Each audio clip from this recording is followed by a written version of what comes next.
revised NAAC guidelines organized by University of Mumbai Department of Commerce in association with S.E.S. SHM degree of college. S.E.S, I would like to talk a few things about S.E.S. S.E.S is the only institute having more than 10 schools, 3 junior colleges and 1 degree college in the vicinity of Ulhasnagar.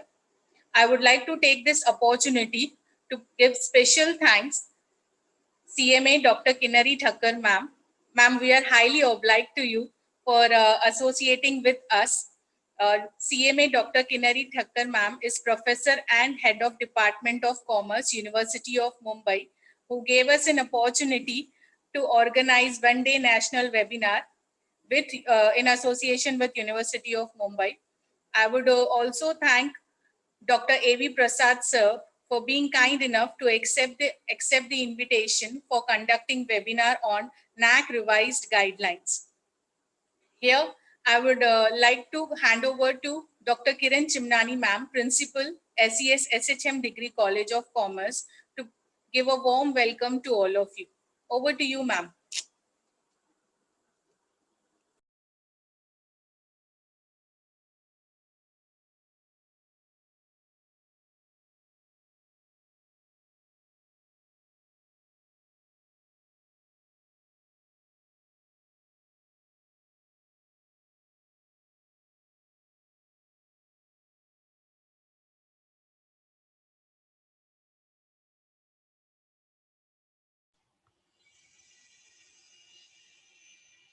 Kiran ma'am? Komal? Madam is not connected? Yes, ma'am. In a moment.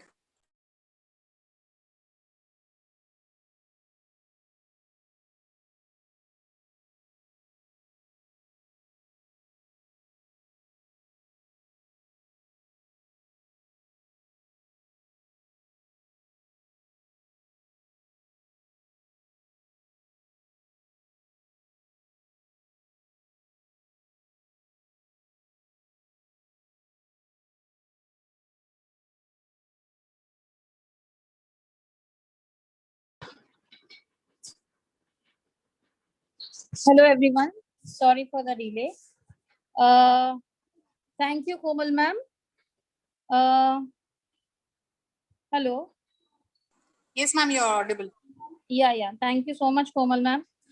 At the onset, let me express my sincerest gratitude to all the participants for your overwhelming participation and support towards this webinar. The main objective behind conducting this webinar is to provide unique and remarkable insights of revised guidelines on NAAC to all of you all. This webinar is an excellent platform for exposure and awareness regarding the new guidelines provided by the NAAC. I'm sure the efforts of CMA Dr. Kinnari Thakkar and Dr. A.V. Prasad will solve all the doubts in the minds of all the participants today. Not taking much of your time, I would like to hand over the session to CMA Dr. Kinnari Thakkar ma'am.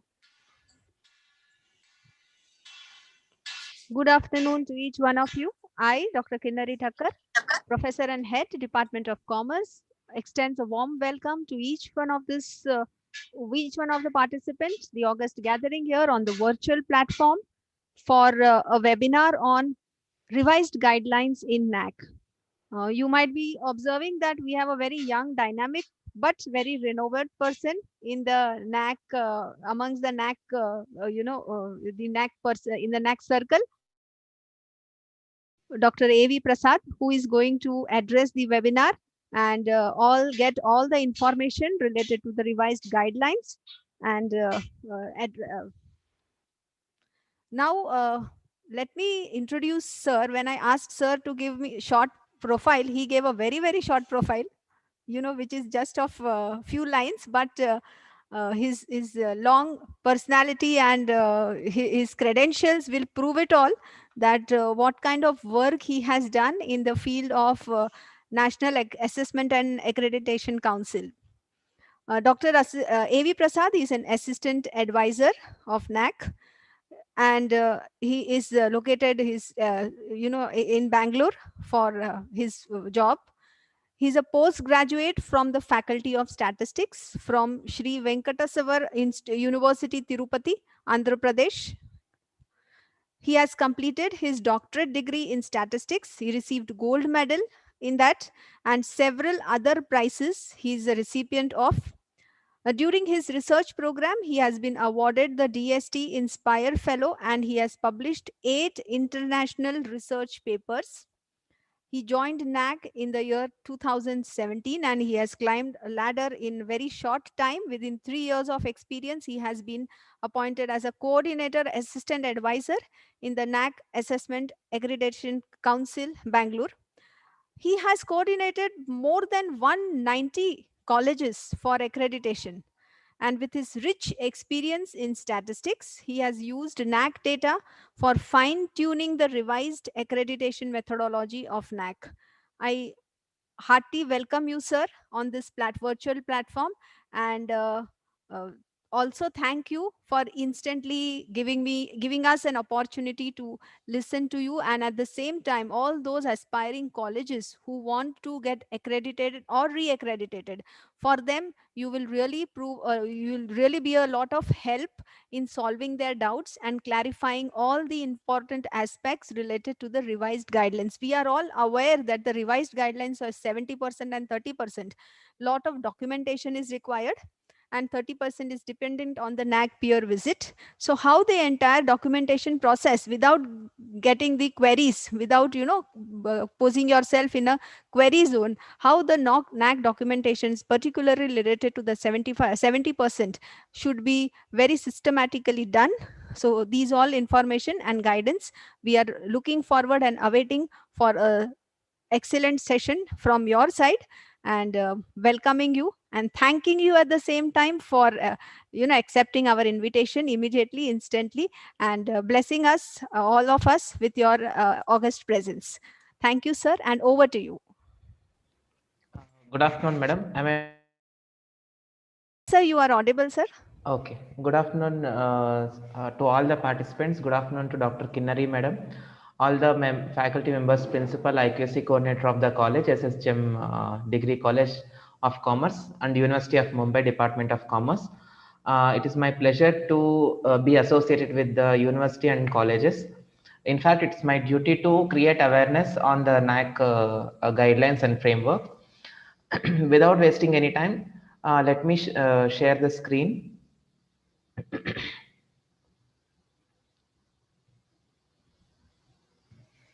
Yeah, I hope my slide is visible, madam, here. Yes, sir, it is visible. Okay, okay. Uh, I would like to share some of the important things, starting from the registration to the declaration of accreditation result. I will try to explain in detail. After completion of my presentation, I would like to answer your queries if at all anything is there. So let us start. The assessment and accreditation process of NAAC. I will not call it as revised accreditation framework because this framework has started in the year 2017, and with some modifications, it has been again launched in the year 2020. So it is now assessment and accreditation process of NAAC. So what are the important aspects for the documentation and all? I will share with you each and everything. First of all, I would like to share with you about the eligibility criteria for applying to assessment and accreditation process of NAAC. So any institution having a record of at least 2 batches of students graduated in any program or at least 6 years of existence. So such institutions are eligible for applying to A&A process of NAAC. And the institution should have the regular students enrolled in full-time teaching and research programs. And for colleges, the college should be affiliated to a university which are recognized by UGC for the purpose of affiliation. And for reassessment, after 1 year and before 3 years from the date of declaration of result, you can apply for the reassessment. I will explain you what is reassessment after completion of the session. And for subsequent cycles like cycle 2 or cycle 3 or cycle 4, you can apply for the assessment and accreditation process during the last 6 months of the validity of accreditation period for continuing the accreditation status. The most important thing is you have to understand is the units of measurement. So NAAC undertakes only institutional accreditation, but not the program accreditation or department accreditation as of now. So all the programs offered at your institution have to be mandatorily mentioned in the IAQ application. That is first application, institutional information for quality assessment. So how the most of the times some institutions are having confusion in counting the number of programs. Like suppose for example in your institution you are offering BA, BSc, BCom, MA, MSc like that. So counting the number of programs is important. In your institution, you are offering a subject combinations programs like BSc Mathematics, Physics, Chemistry, BSc Botany, Zoology, Chemistry. So like that, as per the subject combinations chosen by the first year admitted students, you have to count the number of programs. Like that, you have to count. If your institution is offering at least one PG program also in the ongoing academic year, you have to follow PG College Manual and PG College Metrics. So there is a separate set of metrics for UG colleges and separate set of metrics for PG level colleges. PG level means irrespective of n number of UG programs, if you are offering one PG program also, your college will be considered as PG college only. But for assessment purpose, all UG programs and PG programs will be considered together. And for autonomous colleges, the college should complete at least 5 years and 6 months in the first time from the first time of autonomous status. And teacher education colleges, we have a separate set of manual for teacher education institutions. If the institution offers more than 50% of the programs which are covered under teacher education programs, you have to follow teacher education manual. That is separate set of metrics will be there. And for health science institutions like medical college, dental college, there is separate manual. So as per the nature of your college, you have to select the manual, whether it is autonomous college or a teacher education college or a health science college. Now coming to registration process, all institutions which are willing to apply for assessment and accreditation process, you have to register with NAAC first of all. If you go to the website, NAAC website, naac.gov.in, there is a button called apply online. There you will get all the details like what is a manual, extended profile templates, data templates for metrics, SOP means standard operating procedure for the DV process. For universities separate, for UG college separate, for autonomous college separate, everything you will get information in this apply online menu. Along with that, you will also get the guidelines for student satisfaction survey, both in English and Hindi versions. Then you will find a button called apply. If you click this button, it will lead to the registration page, this kind of page. If your institution is already registered with NAAC, you can directly enter the credentials, login credentials. Otherwise, you can click the new registration button. So for the institutions which are registering for the first time, you have to click the new registration button and enter. There will be a form, registration form. Enter the name of your institution, which the name of the institution should be exactly match with the affiliation letter, UGC records, ASH certificate, as well as your institutional website also. Then select your nature of the institution, whether it's a university or college, ASH code, and institutional email address you have to provide. The email address should not be the personal email address, it should be the institutional email address only. And mobile number, normally head of the institution mobile number should be provided for the communication purpose. And moreover, there is another important question, are you previously accredited? Suppose your institution is accredited twice, and if you are coming for the third cycle, then you have to select the option yes. Suppose if you are accredited at least once, then you have to select yes. If an institution is not accredited as a whole by NAAC, then you can select no, and you can proceed further. But if your institution as a whole it is accredited, then you can provide the details, earlier accreditation details, and next cycle accreditation for which cycle you are coming for. So all these details you have to fill and click the register button. So this is a form, online form for the registration purpose. As I explained you, you have to register. Once you register, you will receive a auto-generated email containing the activation link as well as the login credentials. So that link to be activated within 7 days from the date of receipt, and you have to reset your password of your choice for the security purpose. So if you are facing any difficulty in the logging in credentials, you can mail it to NAAC at the naachelpdesk@gmail.com with the institution name, ASH ID, and contact number as well. So once you enter into the portal, means that is dedicated HA portal, higher education institution portal, Once you register with NAAC, a dedicated HCA portal will be created from which you can view all the application statuses on your dashboard of your HCA portal. I will show you how a portal looks like. Through this portal only, you have to submit IAQA, SSR, students details, you have to upload AQARs, everything you have to do with this. Yeah, all the clarification with regard to any application will be done through the HCA portal only. And the payment of fees also, payment of accreditation fees or IAQA fees, everything to be done through the HCA portal only. If you have any queries also, you can resolve, you can clarify, you can ask using the support help desk menu available on the HCA portal, and any kind of notifications alerts will be communicated through the HCA portal only. And so for this purpose, I would like to request you to log in to your HCA portal and check your email ID also regularly for the updates. Now coming to the first step of assessment and accreditation process, that is the online IAQA submission, institutional information for quality assessment. This is the first step in the assessment and accreditation process. This application ascertains whether an institution is ready or not, and it will check the basic eligibility aspects of an institution, and this is mandatory for all institutions to be submitted. And you can apply, you can submit the IAQ application round the year. There is no time limit. I'm repeating, there is no time limit for submitting the IAQ application.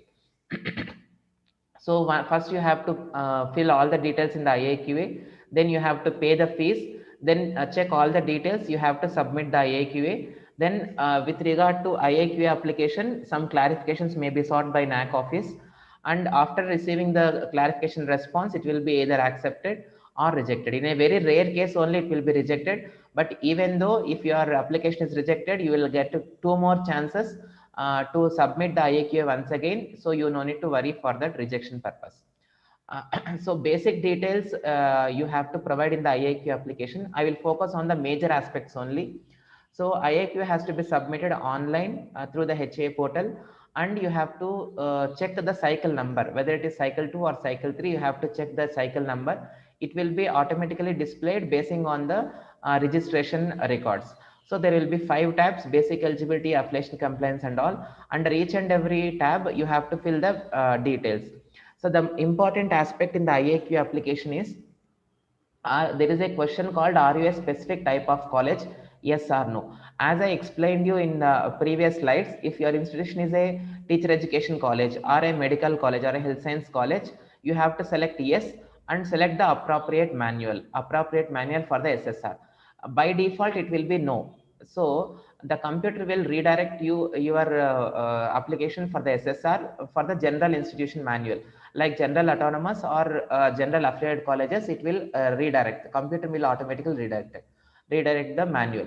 If you select yes, then you have to select the particular manual, teacher education manual or medical college manual, like that. And another important aspect is whether your institution is considered as professional college or a general college. If your institution offers at least 50% of the programs are professional programs, then it will be considered as a professional college, and fees will be vary for the professional college institutions. So you have to count the number of institutions as per the subject combinations, and then calculate the percentage of programs of the professional programs. I will take this example. Suppose there are 2 combinations in BSc and 2 combinations in BCom and 2 MBA, MCA and 1 B.Ed. So in this, 4 programs are general programs and 3 programs are professional programs, MBA, MCA, B.Ed. So this will be considered as general college only, not the professional college. So like that, you have to count the number of programs and percentage of programs. So the main important aspect is understanding the type of the institution and selection of SSR manual, providing the list of programs and departments of programs.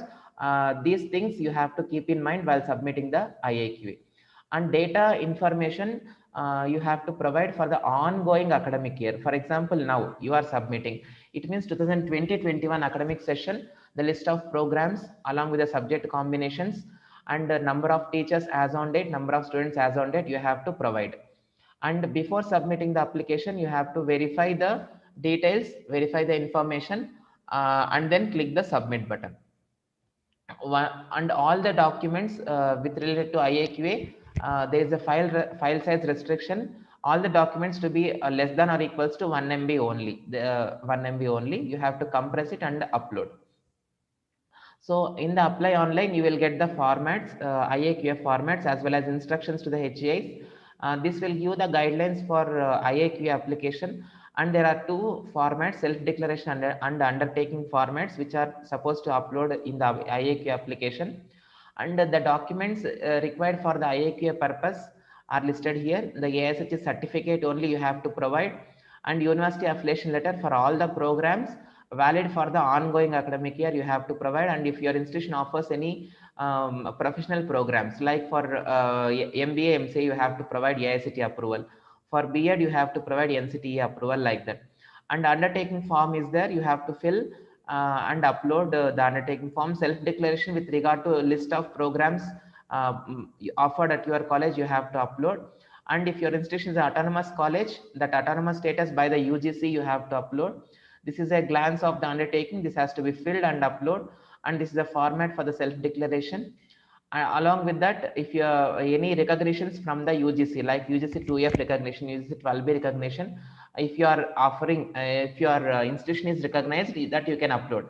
These documents are not mandatory, but it is optional. If your institution is recognized, then only you can upload. As a college with potential for excellence, college with excellence. So all these things, if any recognitions by the UGC, you can upload. And one more thing is, ensure that your name of your institution should be exactly match with the name mentioned in the affiliation letter, ASH certificates, UGC records, and other places. And the standalone institutions which are not affiliated to any university, they have to apply as an autonomous college, and they have to upload the AIU equivalent certificate, AIU degree equivalent certificate, they have to upload. And for cycle 2, cycle 3, and subsequent cycles, if you want to apply, the previous 5 years AQRs is mandatory. When those AQRs you have to submit to NAAC, and then you have to submit the IAQ for the next cycle. And at any point of time, your institutional website should be functional. After filling all these details, you have to check once again, and you have to pay the fees online, then submit the application. Some important points with respect to IAQA are, you can see here. If any document is in regional language, kindly translate it to English, and then, along with the self-attestation, and then upload. Ensure that name of the institution should be same exactly across all places. Ensure that the previous 5 years, at least 4-year AQRs you have to upload, and ensure that correct cycle number is entered during the registration page itself. And if you want to apply for reassessment, you can apply only after 1 year, and reassessment will can happen only once in one cycle period. And details of all programs you have to enter offer at your institution: UG programs, PG programs, PG diploma, MPhil, PhD, and all other higher education degree programs you have to enter. While processing the IAQA, if NAAC office is having any queries, it will be sent to on the portal only, and the response to be given for the clarification only or through the HEA portal. After receiving the clarification, it will be accepted. So there is no timeline for submitting the IAQA, as I told you. Once the IAQA is submitted, within 45 days, the SSR self-study report has to be submitted. If you want any extension of time, you have to raise an issue in the support help desk menu with the reason for extension. Maximum of 15 to 30 days it will be given for the extension of time for submitting the SSR self-study report. Suppose in a case the IAQ is rejected, you no need to worry. Without paying the fees, you will get 2 more chances for submitting the IAQA within 1 year. So for the eligibility conditions for second cycle and subsequent cycles are that IQAC, your college IQAC must be functional, and you have to submit the IAQRs regularly and timely. You have to submit the online IAQs, online AQRs, and you have to submit the IAQA during the last 6 months of the validity of accreditation period, so as to continue the accreditation status of previous accreditation. And this is the fee structure. For IAQ, it will be 25,000 plus GST. There is a change in fee for the self-study report. For the multi-faculty colleges, it will be different, and mono-faculty, it will be different. For professional institutions within 10 departments, it is different, and more than 10 departments, it is different. You can kindly visit NAAC website for the fee structure for various applications. Now coming to the most important aspect, that is preparation of self-study report. This is the second step in the assessment and accreditation process. You have to submit the online self-study report through the NAAC. So to make the transparency in the NAAC accreditation process, it is suggested to provide one tab or menu on your institution website and upload all the documents with related to A&A like IAQA, SSR, DVV process, data templates, AQRs, accreditation outcome document, everything. If you make available on your institution website, it will be beneficiary for the stakeholders also. Stakeholders in the sense teachers or students or alumni or parents. So whomsoever can be the stakeholder, for all those people, it will be very beneficiary if you provide all the documents on your institution website. And this is one of the important aspects in the assessment process. What is the assessment period for the self-study report? The assessment period will be decided by the computer basing on the date of submission of IIQA. Suppose you are submitting in the ongoing academic year, that is 2020-21, then computer will automatically select the assessment period, that is from 2015-16 to 19-20. It is computer based. You cannot change the assessment period. So you have to decide the date of submission of IIQA. Accordingly, you have to prepare the SSR for the reference period, for the assessment period. Institutions have to provide the data and documents for the assessment period only, that is from 15-16 to 19-20. So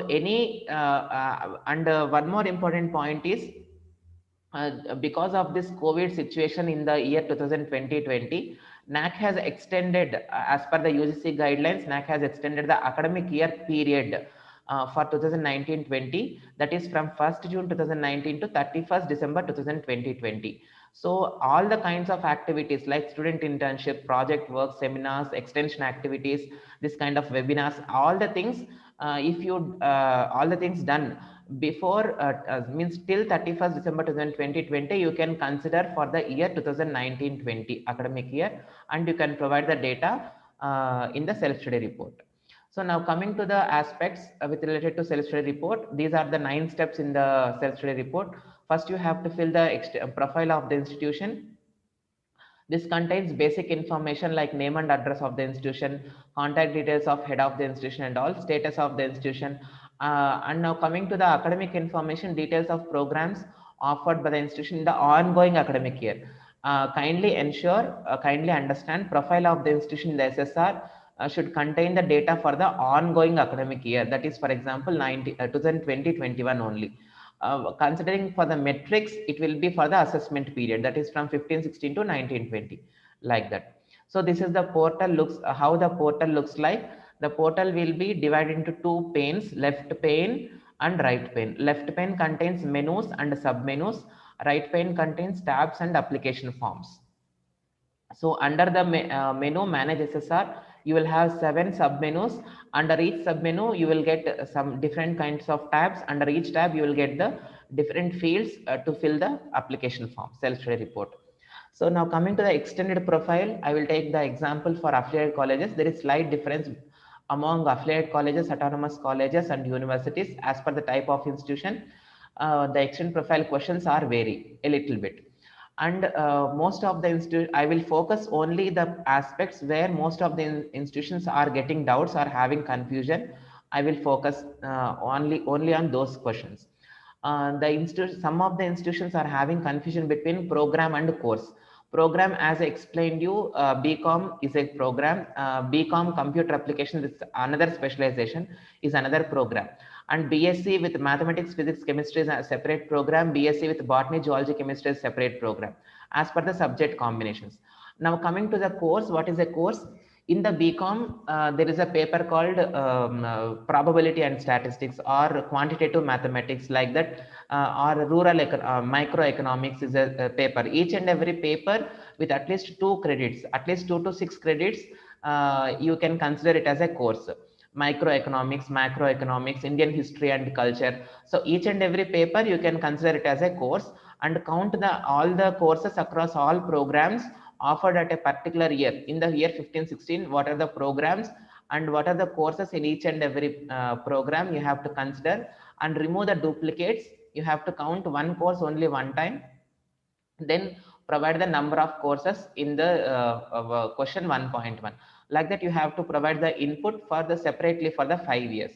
So many colleges are having confusion between the program and course. I would like to clear, and I would like to request you to go through the glossary for the perfect definition of course and program before giving any input. And number of students, many colleges are giving only first year admitted students list only. It is not the only the first year admitted students, it is the total number of students studying in that year. Suppose in the year 15-16, all the programs, all the years, means first year students, second year student, third year students, across all UG programs, all PG programs, total number of students in the year 15-16 you have to provide. Total number of students in the 16-17. So this question is pertaining to total number of students, but not only the first year admitted students. And coming to the 3.1, number of full-time teachers. So here also some colleges are having confusion whether they have to include only permanent teachers, or they can include visiting faculty, ad hoc faculty, temporary or part-time, whatever it is. So NAAC has a clear definition on the full-time teacher. Full-time teacher is a teacher who is employed at either permanent or temporary. Irrespective of that, he or she should be available from morning to evening in the institution, and he or she should be engaged at least with 90% of the workload. He should not be a part-time teacher, he should be a full-time teacher. You can consider it any way like that anyway, but there is a clear definition.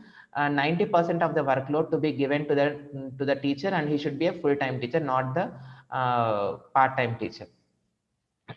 So these are the major aspects where the institutions are getting confusion. And coming to the quality indicator framework, there are 7 criteria on which the assessment will happen. The 7 criteria are like this: curricular aspects, teaching, learning, evaluation, research, innovation, extension, infrastructure, learning resources, student support and progression, governance, leadership and management, institution values and best practices. So under each criterion, there are some key indicators. For example, under the first criteria, curricular aspects, we have 4 key indicators like curriculum planning and implementation, curriculum flexibility, another is feedback system, like that. So there are, under each criteria we have some key indicators. Under each key indicator we have metrics. Metrics in the sense a question with a weightage. So as per the importance of the question, importance of the aspect in the institution, we have given the weightage for each and every question. So there are quantitative metrics as well as the qualitative metrics also. Quantitative metrics are the quantitative questions where you are giving the input in terms of numbers. Means there are 12 teachers with PhD in working during the year 16-17. There are 15 teachers with PhD working during the year 17-18. Like that, numbers you are providing. Those are called quantitative metrics.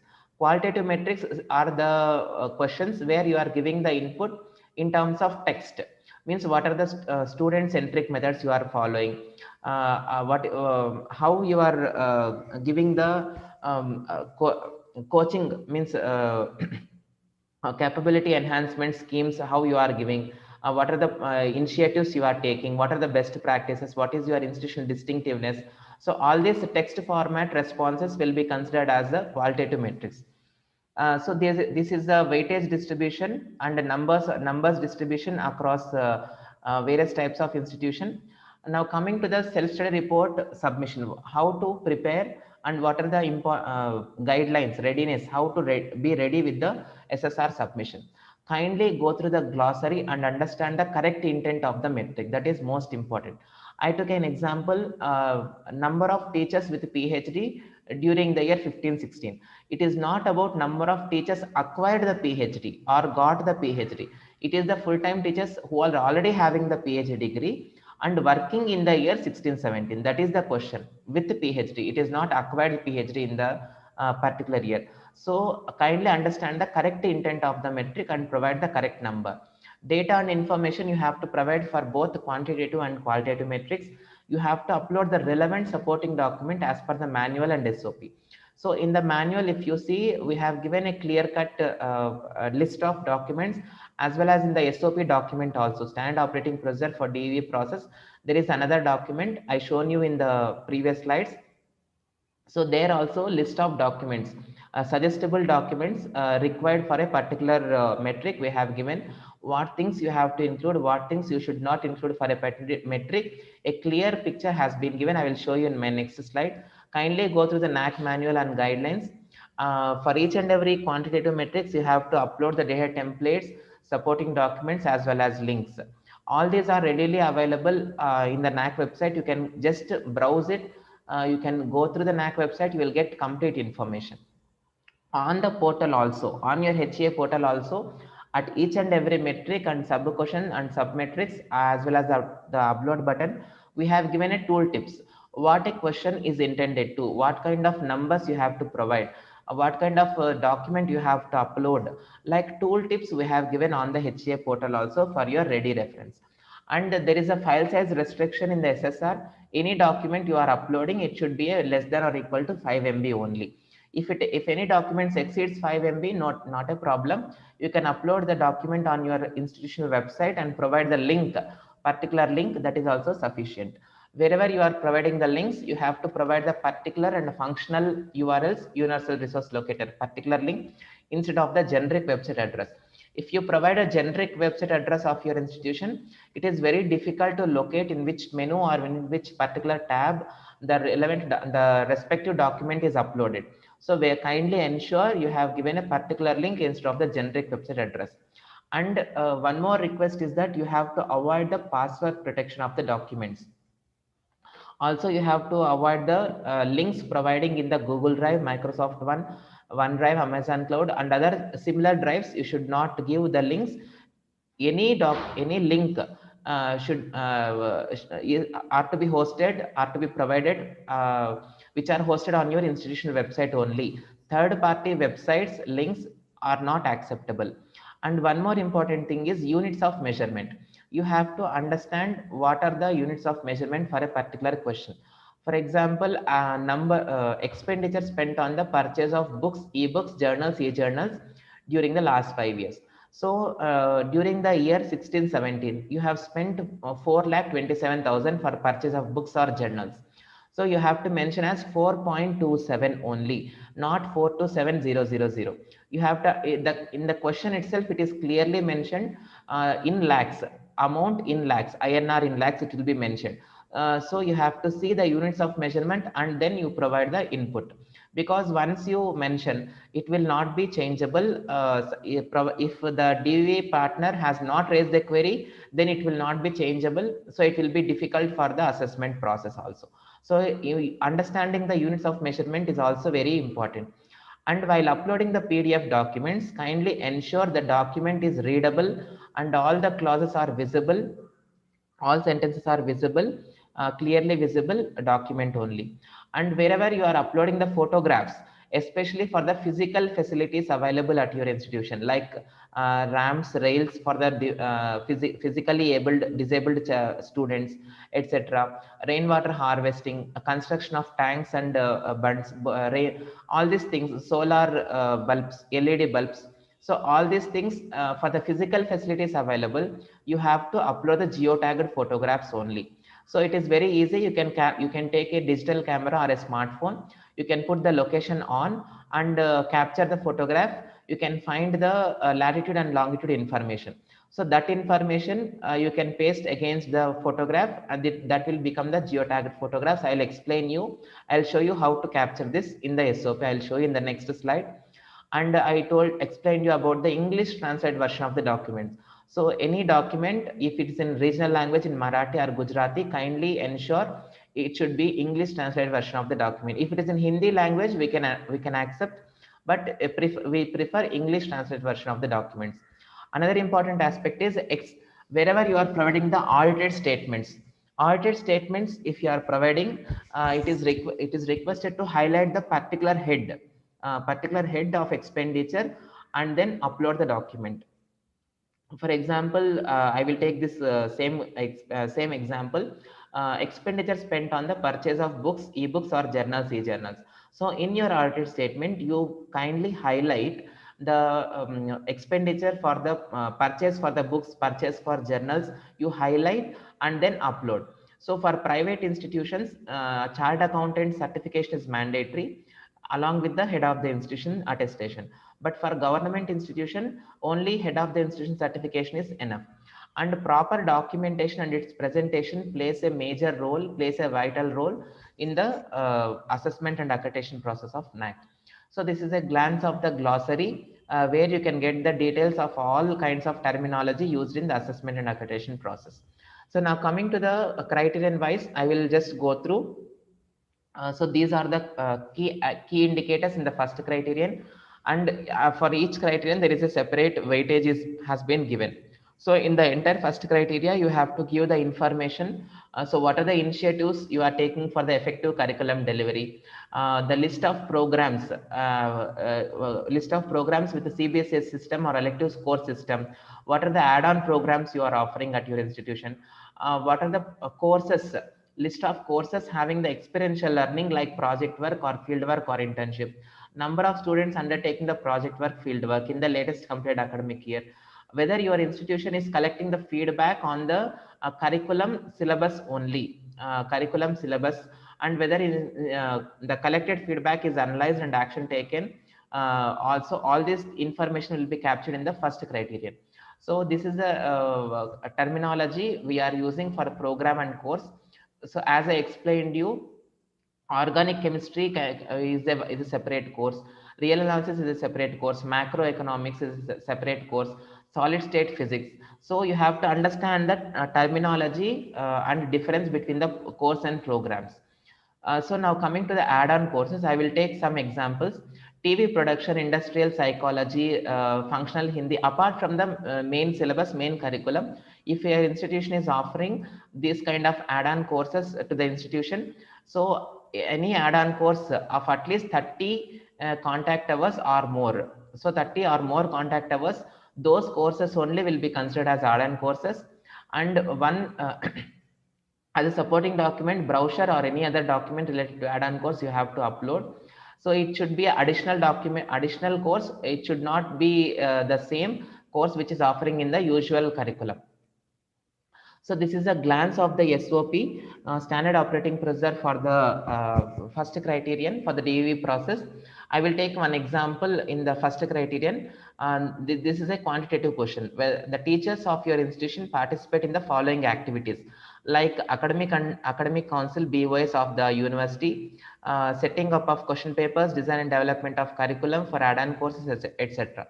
So what are the documents you have to upload? Like nomination letter from the affiliating university, letters from affiliating university for setting up of question papers, and documents showing faculty participating in design and development of curriculum for add-on courses. So all these things you have to upload. And what is the specific instruction to the HAs? DVB can seek the supporting document for randomly selected students for the verification. Invitations, appointment letters for the valuation, practical exams also will be considered for this metric. So this kind of clear understanding, clear picture has been given in the SOP. And not to be included, what things you should not include or you should not consider for this metric is that participation of the faculty in other than the affiliating university will not be considered. So this kind of clear guidelines have been given in the SOP. So kindly go through the SOP. Now coming to the criterion 2, we have 7 key indicators. Capture the details, all these kind of details. The number of seats filled against the reserved categories. What are the special programs you are organizing for advanced learners, slow learners? What are the student centric methods you are giving to the students? What is the student full-time teacher ratio? Number of teachers with PhD? What are the program outcomes, course outcomes, and pass percentage of the students? So all these things will be captured in the criterion 2. And with respect to, I will take one example in the second criterion, ratio of student mentor to students for academic and other stress related activities.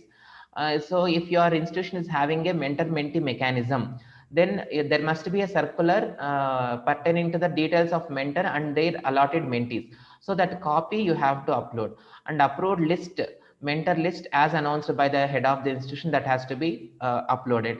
In addition to that, whether any issues raised by the students and resolved by the mentor, that also have to be uploaded for supporting the claim. And only full-time teachers only can be considered as mentor. So without the copy of the circular, if you provide only list names of the mentors, that is not sufficient for the verification purpose of the for this metric. And for another, I will take another example: average teaching experience of full-time teachers in the same institution. So you have to consider the teaching experience of any teacher in the same institution only. Suppose one teacher, suppose A.V Prasad is working in your institution from 2016 July onwards. So you have to consider from 2016 July only his teaching experience. If he is working in another institution before that, you should not consider that experience for this metric. So this kind of information has been given in the standard operating procedure. So kindly go through it. Now coming to criterion 3, there is a slight difference between UG colleges and PG colleges. One key indicator is different, that is innovation ecosystem. These are the aspects covered under the criterion 3: grants received for research projects for both government and non-government agencies, and percentage of departments having the research projects, and number of teachers recognized as research guides by the affiliating university, number of PhDs registered in your institution under each research guide of, and number of seminars, workshops, conferences conducted in your institution, number of research papers published in the UGC care notified journals. So all these things will be captured in the third criterion. Along with that, extension activities. So number of students participating in the extension activities, any awards or recognitions received from the extension for the extension activities, linkages you are having for the faculty exchange or student exchange, or number of functional MOUs with the national and international institutions. So all these details will be captured in the criterion 3. And here with an example, I would like to share with you what is an extension activity. The aspect of education which emphasizes neighborhood services. These are often integrated with the curricula as extended opportunities intended to help serve, reflect and learn. The curriculum extension interface has educational values, especially in the rural India. So if you are receiving any awards for the extension activities, the e-copy of the award, scan copy of the award, you can upload. So these award are to be the institution only, but not to the individual, particular individual. Though if it is an individual, it will not be considered. So any if the awards are given from the own trust or sister institution, or with other institution under the same trust or same management, it will not be considered. Or awards local in nature, like rural panchayat, local urban, local bodies, those will not be considered. Only national or state level, state government level or national level awards only will be considered. So there are some funding agencies where you can get the grants for the research projects. This is additional information just for your information. Like DST, DBT, you can apply for the grants. AICTE, Indian National Academy for Engineering. So for all these statutory bodies, you can apply for the research grants for the funding purposes. Now coming to the criterion 4, which cover the aspects of infrastructure and learning resources, whether your institution is having adequate facilities for teaching learning process, number of classrooms with ICT enabled facilities, whether your institution is having the subscription facilities, subscription, or having the facilities for e-books, e-journals, e-shows Sindhu, etc. Expenditure spent on the purchase of books, e-books, what is the student computer ratio, expenditure spent on the maintenance of infrastructure, all these things will be captured in the criterion 4. So now I would like to share with you some of where the DVB partner feel difficulty in verifying and validating the input. So these are some metrics where the audited statements are uploaded as a supporting document, as a proof, evidence of proof. So expenditure spent on the infrastructure augmentation, expenditure spent for the purchase of books, e-books, expenditure spent on the maintenance of infrastructure. So for some colleges, some institutions are uploading same audited statement for all the metrics without highlighting the particular heads. So the normally audited statement will be at least for 5 pages or 6 pages, or for some big institutions, big universities, it will be for 15 to 20 pages also. So if you do not highlight a particular head relevant to the metric, it will be very difficult to calculate the total and validating the input. So wherever you are uploading a audit statement, kindly highlight the particular head and upload to the relevant metric, so that verification and validation will be easy for the DAV partner. So in the SOP also, we have clearly mentioned you have to highlight the items of expenditure and then upload. You have to focus on for this metric. For example, the expenditure spent on the maintenance of infrastructure. You have to highlight the items only for the maintenance of physical and academic support facilities only, not for any other things. Now coming to fifth criterion, so student support and progression, there is a slight weightage difference between UG colleges and PG colleges. So list of students, number of students benefited by scholarships by the government, scholarships by the institution and non-government bodies. What are the coaching you are giving, guidance you are giving for the competitive examinations for the students, and whether the transparent mechanism for timely redressal of student grievances is in place or not. Number of students got placement through the placement drive of your institution, number of students progress into higher education. So all this list you have to get ready, and then only you submit the self-study report. So once you submit the IAQA and then you start collecting all the information, you will not definitely not able to collect all the information within 45 days. It will be very Herculean task. So my suggestion is that you collect all the information pertaining to all metrics in the SSR, then only you submit the IAQA, so that it will be very easy and comfortable for submitting the all documents for the self-study report. And along with that, the list of students who got awards at the national, international level, or inter-university level, etc. Number of students, list of students qualifying in the state, national, international level examinations. All these things you have to provide.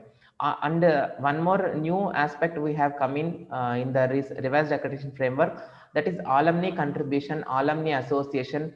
So all these things we are capturing in the fifth criterion. So in the SOP we have given, I will take one example only. If you want to provide the supporting document for list of students benefited by scholarships by the government, you have to upload the sanction letter for the scholarships and freeships. Year-wise list you have to provide. And there are two separate metrics. One is for government, another is for non-government and institution. So you have to upload the relevant government scholarships in one metric, and a non-government and institution scholarships in the another metric. So segregation is there. You have to understand the intent of the metric, and then you upload the data on the documents. Now coming to the sixth criterion, which covers the aspects of governance, leadership and management. So whether the institution is having effective leadership in tune with the vision and mission, perspective, strategic plan and development, deployment of document is there. What is the organizational structure of the institution? So all these things will be covered. Financial support, how much you are supporting your teachers financially for attending the conferences and workshops. What are the professional development programs, administrative training programs you are giving to your teachers, you are conducting, and the number of teachers attending such programs. All these things will be covered in the sixth criterion. So I will take one example in the sixth criterion. There is a question called teachers undergoing online face-to-face FDPs, professional development programs, orientation programs, etc. during the last 5 years. So any program as per the guidelines, as per the stipulated time period with UGC or AICT or any other regulatory body, you have to only those programs are only to be considered. E-copies or scan copies of the certificates you have to upload for all the teachers, and consolidated list of all the participating teachers you have to upload. Annual reports of your institution highlighting these kind of programs also you have to upload. And since this question is pertaining to number of teachers, you have to understand If one teacher is attending more programs in a year, you have to count the teacher only once. If Because this question is about the teachers. If the question is about the programs, you can consider the programs only. You can count the teacher more than once also. This question, there are separate questions for the programs, for the teachers, etc. So as per the intent of the metric, you have to provide the input. So the IQAC of your institution should take a proactive role for collecting all the information and for the documentation purpose. I would like to suggest you that your institution or your IQAC department, IQAC cell of your institution can designate some teacher for collecting all the information with respect to criterion 1. Another teacher should be responsible for collecting all the information for criterion 2, so that collecting all the information, everything will be combined. So documentation is very important for submitting the SSR and DVV. Now coming to criterion 6, with respect to institutional values and best practices, this will capture the general information like what are the facilities for the alternative sources of energy like solar energy, biogas plant, etc. Facilities for the degradable and non-degradable waste management, water conservation facilities, green campus initiatives, institutional best practices, institutional distinctiveness, etc. So as I explained you in the initial slides, with these are related to the physical facilities available at your institution. So for this kind of metrics, you have to upload the geotagged photographs along with the caption also. Apart from that, you have to also provide the bills for the purchase of equipments and all. Now coming to the terminology and examples, I would like to suggest you have to understand the terminology. What is a criteria? What is a key indicator? Uh, Curricular aspects is one criterion and it is having a weightage, and curriculum enrichment is one of the key indicators in the first criterion, and it is also having some weightage. Under that we have qualitative and quantitative metrics, where qualitative metrics will be validated by the peer team members during the on-site visit, and they will give the marks score between 0 and 4 only, either 0 or 1 or 2 or 3 or 4. So the qualitative metrics are having the weightage of 10. You should not understand that is out of 10 how much we got. So the score is not the 10, maximum score is not the 10, score will be only between 0 and 4 for all kinds of metrics. For the quantitative metrics also, the score will be generated by the score will be generated between 0 and 4 only, but it will be computed by the system automatically. I would like to share with you how the process will be, process of getting the scores in the assessment and accreditation process. This is a quantitative metric, average percentage of courses that include experiential learning through project work, field work, or internship. So for this answer means what is the average percentage? 15.68, that we call as response. This will be calculated by the computer automatically. You no need to calculate anything, any formula you no need to calculate. As an institution, you have to provide the number of courses that include experiential learning. This is called sub question. So for the sub question only, the input to be provided. So in the year 15-16, across all programs, how many such courses that include the project work or field work or internship, that number you have to provide. In the year 15-16, it is 16. In the year 17-18, it is 14. Like that, numbers only you have to provide.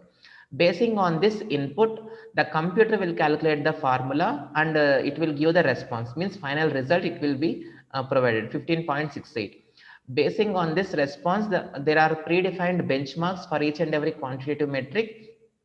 The score will be generated for all the quantitative metrics, and weighted score will be calculated. That will be computer system programmed. You no need to worry. As an institution, you have to provide, you have to worry, and you have to understand the sub questions properly. And how the evaluation process will be done for the assessment purpose. As there are predefined benchmarks for each and every quantitative metric, the score will be generated, and quantitative the weighted score will be calculated by the system for the quantitative metrics. So the pre-qualification stage will be done by collecting all the weighted scores for the quantitative metrics except the student satisfaction survey score and the optional metrics. For the remaining metric, the score will be calculated and the pre-qualification will be done. For the qualitative metrics, the scores will be given by the PRT members, but computer will calculate the weighted score and put together after completion of the PRT visit, this quantitative scores, qualitative scores and the student satisfaction survey score will be combined, and grade and overall CGPA will be calculated by the system. So entire process is computer generated one. So I will take how I will try to explain how the benchmarking and score will be done for the quantitative metrics. Suppose there is a one question. Number of programs in which CBSE solid system is implemented, core system is implemented during the last 5 years. Suppose out of the 16 programs, in the 8 programs CBCS is implemented in your college. So the number 8 you have to provide from your institution side. Computer will calculate what is the percentage. So basing on this response for this metric, there are predefined benchmark. Since this 50% is fall in this range 40 to 60, the computer will give the score as 2, and the weightage for this metric is 10. So computer will calculate the weighted score, that is 2 into 10, that is 20. This is not the original benchmarks because benchmarks are confidential. I'm just taking an example. This is how the computer will calculate and generate the scores, just for the information. So as I told you, the validation way of the qualitative metrics will be done by the peer team members during the on-site visit, and the quantitative metrics DVV process will be there that I'm going to explain. For each and every metric, quantitative metric, you have to upload the data templates as well as the supporting documents. So what is a data template? It is a predefined column headings Excel sheet. There will be an Excel sheet readily available on our NAAC website. So it contains all the quantitative metrics with predefined column headings. For example, I will tell one example. I will tell one question. Number of teachers who are having PhD in the year 15-16 during the last 5 years. So in 15-16, names of all the teachers with PhD, whether he is recognized as research supervisor or not, in which year he acquired the PhD degree, in which year he is recognized as research guide, in which year he joined the institution, if he has left the institution during the assessment period, what is the date of leaving or what is the date of joining the institution during the assessment period. So all these details, complete details you have to provide in the data templates. So in the SSR application, you are providing only the numbers, but complete details you are providing the data templates. I will show an example. And what is a document, supporting document? As a supporting document, you are uploading the PhD certificates or DSA certificates, DLED certificates of the full-time teachers as a supporting document for that particular metric.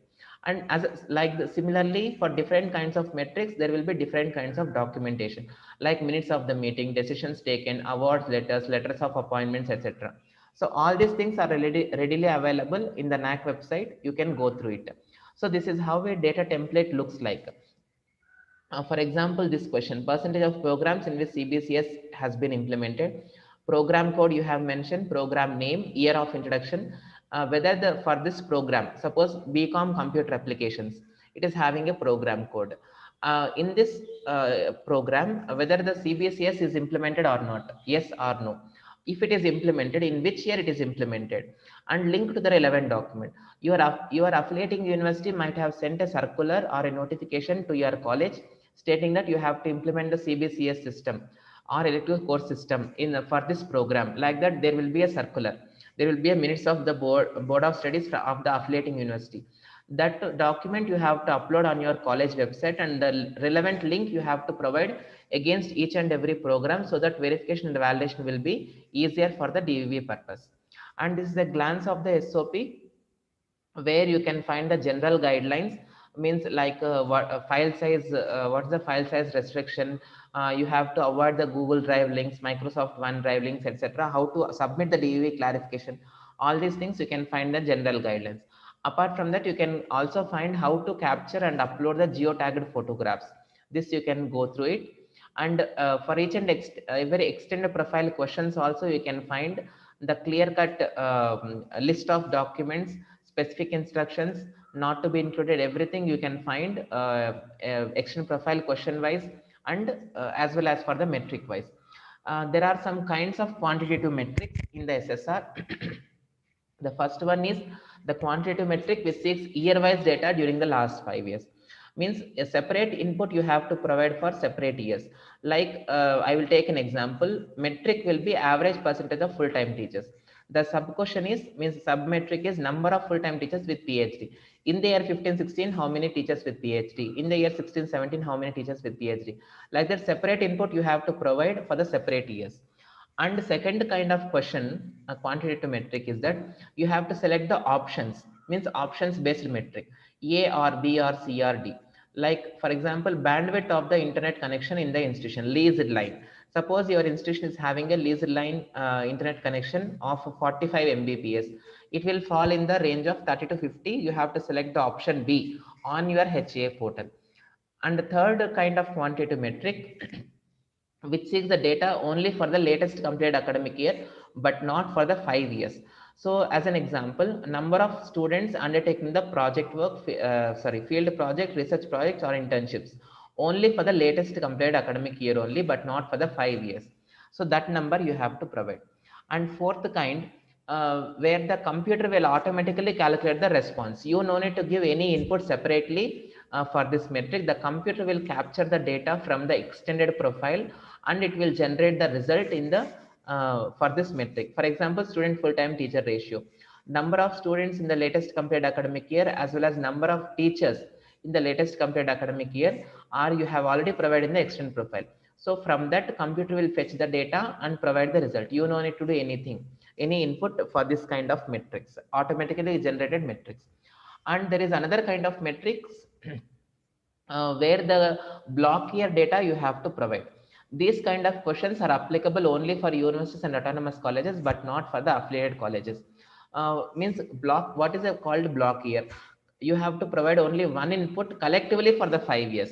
So over the last 5 years, across the total number of courses, how many new courses are introduced? That is the question. So there are two sub questions. One is total number of new courses introduced, and total number of courses across all programs during the last 5 years. Means only one input you have to provide collectively for the 5 years. This is what is called a block year question. And for finance related metrics, like expenditure spent on the purchase of books or ebooks, journals, e-journals, you have to consolidate the data as per the financial year, that is from 1st April to 31st March.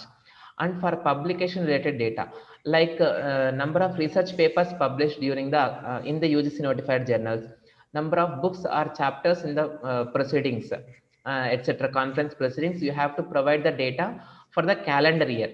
What is meant by calendar year? On the portal you can see the name as 1617 only, but you have to consider the number, provide the number only for the calendar year of 16 only, preceding calendar year only you have to provide.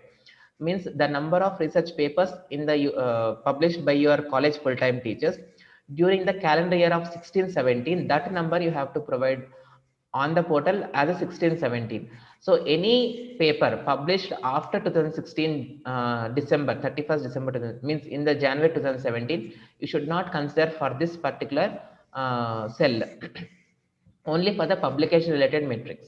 But for other metrics, for all other remaining metrics, you can consider the data as per the academic year followed by your institution, normally from 1st June to 31st May. After filling all this data for across all the metrics, you have to provide the executive summary, which contains the introductory note, criterion-wise summary, SWOT analysis in respect of your institution, any additional information, and overall conclusion you can provide. And the executive summary should not be more than 5,000 words. And there is a provision to choose optional metrics, means non-applicable metrics. This is only for the autonomous colleges and affiliate colleges. This provision is not there for the universities.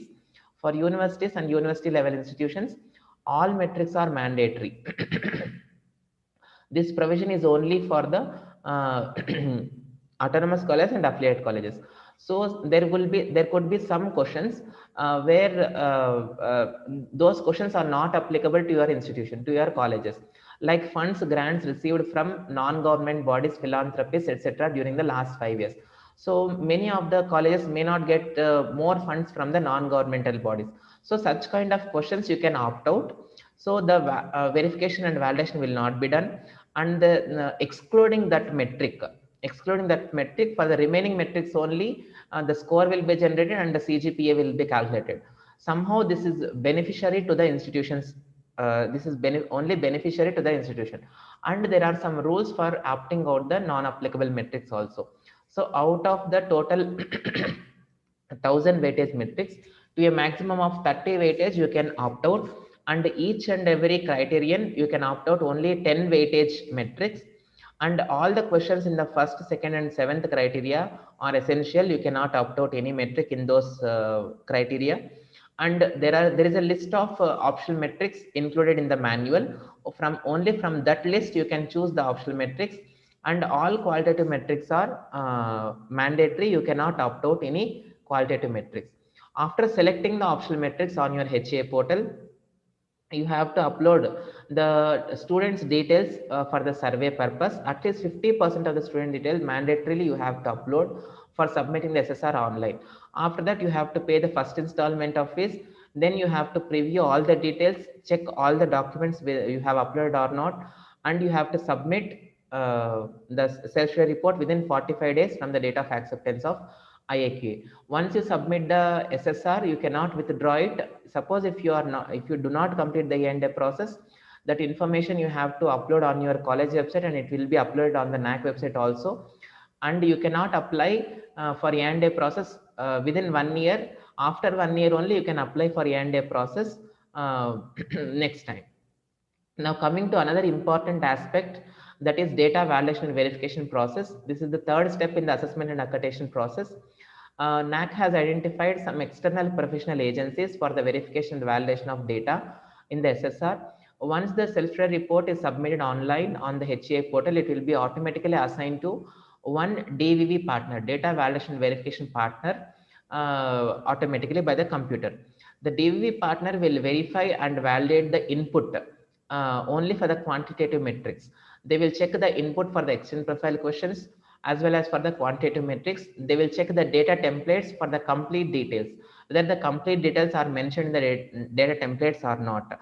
And they validate the information with the supporting documents you have uploaded, and they will also check the links, whether the complete evidence have been given for all the questions or not. Apart from this, they will also check the external web sources like ASHE, NIRF, UGC, etc. For example, your college is offering MCA program or MBA program. So you have to take the AICT approval, prior approval for running that program. So list of full-time teachers in your college will be readily available with the AICT website, on the AICT website, and the list of number of students got placed. So every information is available on AICT website. So the DV partner will cross-verify the information with these kind of external web sources, and they will cross-verify the information. If they found any discrepancy, both with the supporting documents as well as with the external web source, if they found any discrepancy, they will raise the clarification. So once they found any discrepancy, they will raise the clarification. That is what is called DVV clarification, data validation verification clarification. There will be two scenarios. One is the input is matching, but there is a lack of supporting documents.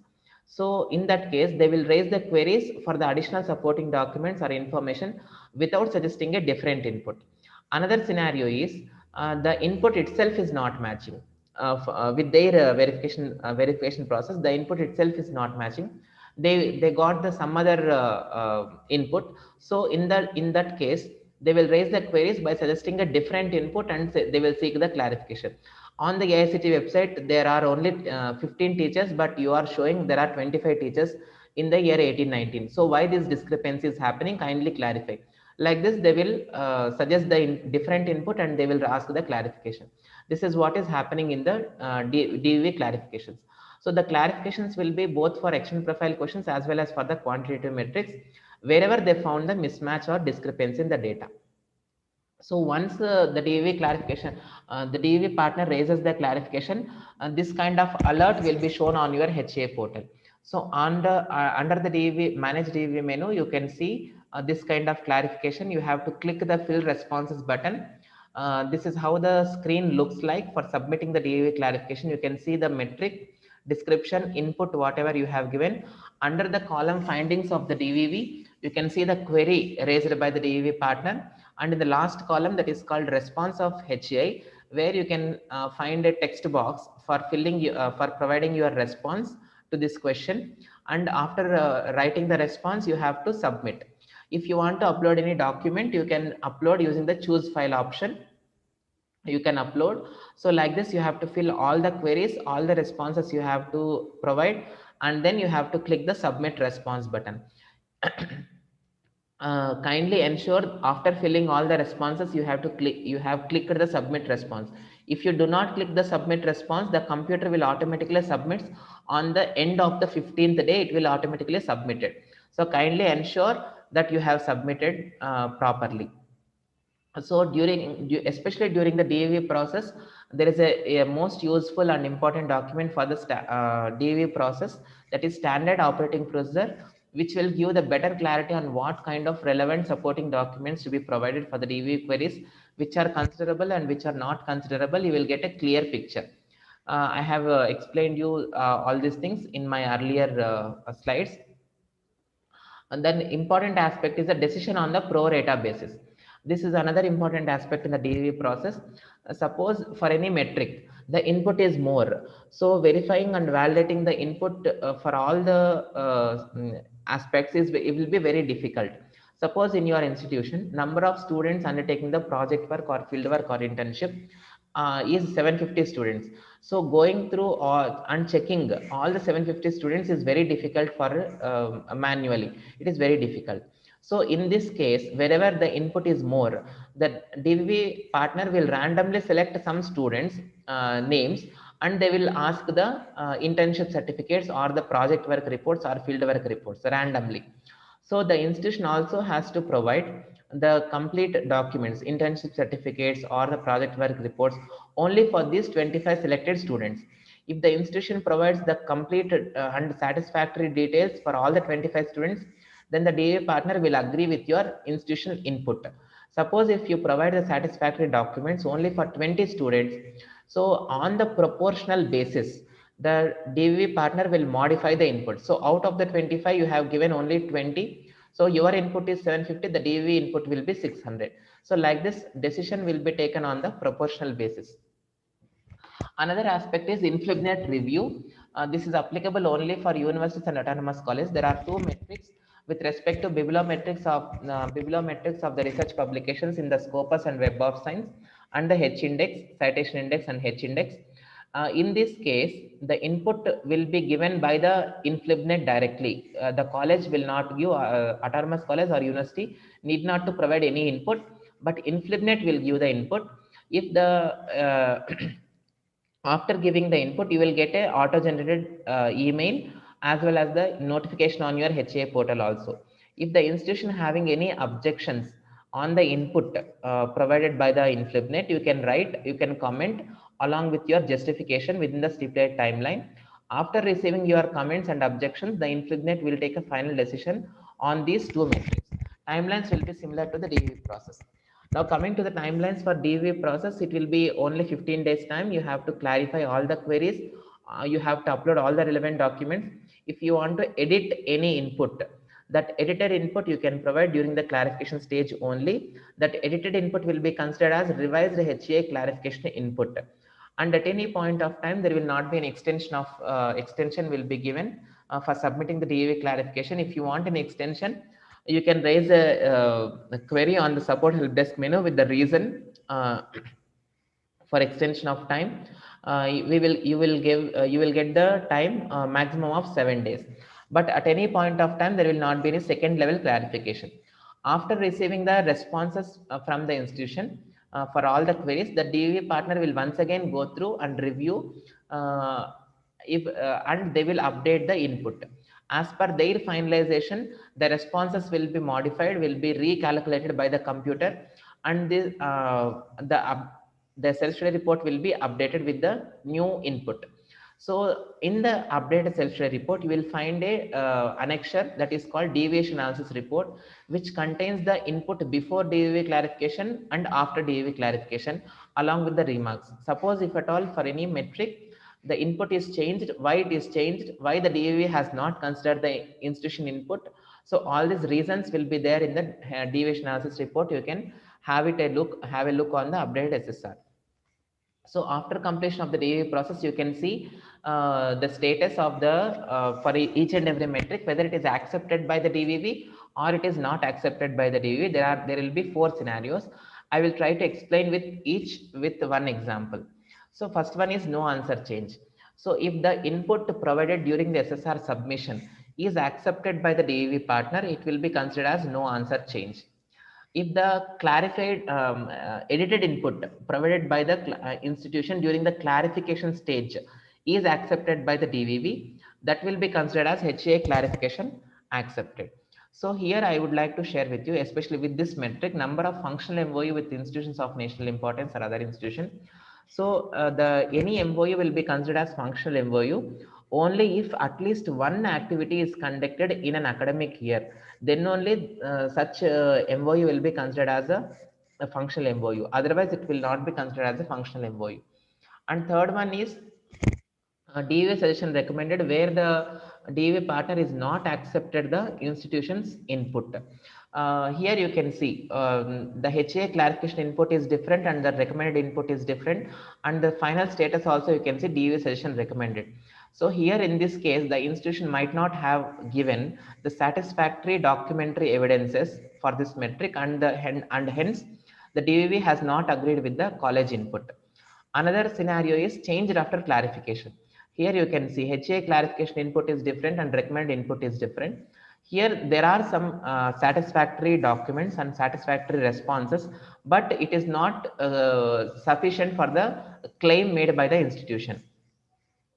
And reasons for changing the input also they have given for your understanding, for your reference.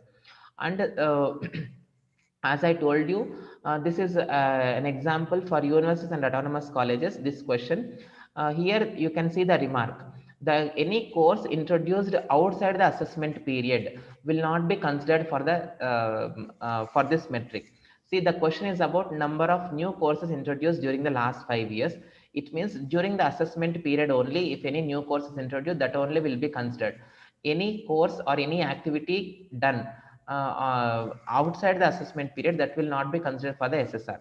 So these kind of remarks will be given in the deviation analysis report. So these are the critical points you have to keep in mind for the DVV process. All these things I have already explained in earlier slides. Suppose any institution does not submit the DVV clarification within the stipulated timeline, it will be considered as no response or non-compliance with the DVV. Their E&A process will be terminated. Their IAQ and SSR first installment fee will be forfeited. Such institutions can apply only after 1 year by submitting the IAQ along with the requisite fees. After completion of the DVV process, the scores will be generated for all the quantitative metrics based on the predefined benchmarks. As of now, benchmarks are confidential. It will not be disclosed to the public. So the total weighted score will be calculated by the computer. If any institution scores at least 25% in the quantitative metrics, those institutions will be considered as pre-qualified for the peer team visit. If otherwise, it will not be pre-qualified. Such institutions can apply for A&A process only after 6 months from the date of declaration of pre-qualification. Now coming to another most important aspect, that is student satisfaction survey. The student satisfaction survey will be conducted online by NAAC for the assessment and accreditation process with regard to teaching learning process only. It is a most important metric across all manuals, across all metrics. It will capture the student satisfaction, how well the student is satisfied with the institution. So with respect to teaching learning process, the students' feedback will be captured by the NAAC directly online. Which student is responding and what it is responding, it is totally confidential with the NAAC. It will not disclose to the institution or the public. This metric is one of the highest weighted metrics across all the metrics of the SSR. But the score for this metric will not be considered for the calculation of pre-qualification, but it will be considered for the calculation of final CGPA only. And the questionnaire for the student satisfaction survey contains 21 questions, out of which 20 are objective and 1 subjective question is there. All these 21 questions are available on NAAC website, both in English and Hindi versions. For your ready reference, if you want to translate it in your local language like Marathi or Gujarati or Odia, you can translate and create awareness among the students for their reference. So responses to the 20 objective questions to be given in a Likert scale between 0 and 4, like 0 or 1 or 2 or 3, 3 or 4. 0 will be most negative and 4 will be most positive. All the questions will capture several aspects of the teaching learning process, and the one subjective question, the student will give their observations or suggestions for the improvement in the teaching learning process in the institution. So now what is the requirement of students details to be provided are I would like to share with you. As on date of submission of IAQA, total number of students you have to provide in the IAQA.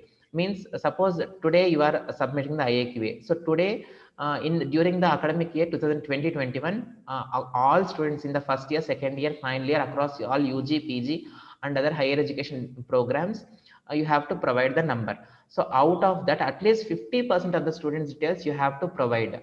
Otherwise, online you cannot submit the self-study report, because it is a computer will calculate how much percentage of students details is uploaded. Computer will not allow you to submit the SSR.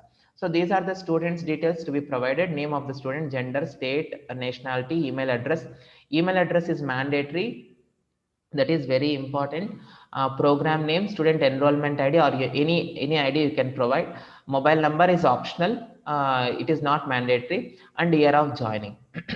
So since the computer will do the student satisfaction survey, the entire process is automated. The computer will capture the data and sends the links to the students. Entire process computerized.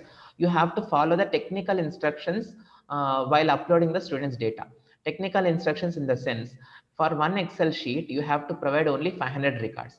So in another Excel sheet, in another Excel file, you have to provide another 500 records. Like that you can upload n number of files, any number of files, while uploading the students details.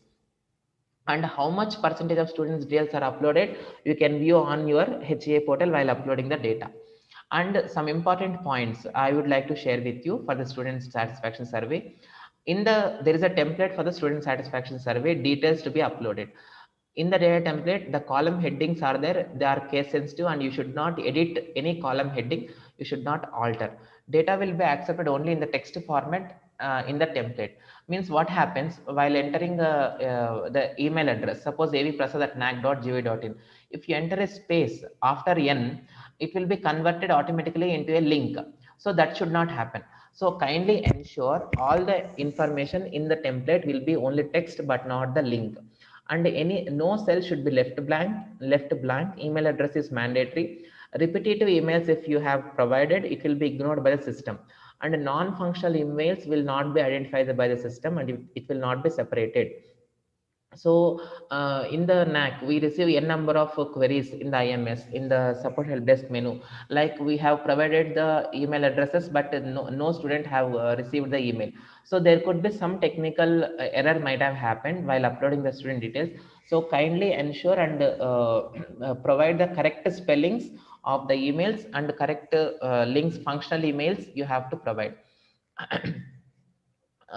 So it is advised to send one test email to all the email addresses and ensure that no email is bounced back. And now coming to the procedure of the survey will be initiated immediately after the submission of SSR. It will be conducted simultaneously with the DV process.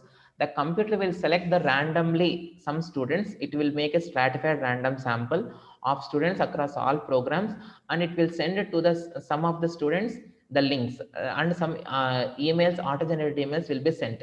In the auto-generated emails, one link will be there. That link has to be activated within 7 days, after which the link will be deactivated automatically. So it is requested to the institution that you have to encourage your students for the usage of emails and for regular check of the emails, especially during the assessment and accreditation process.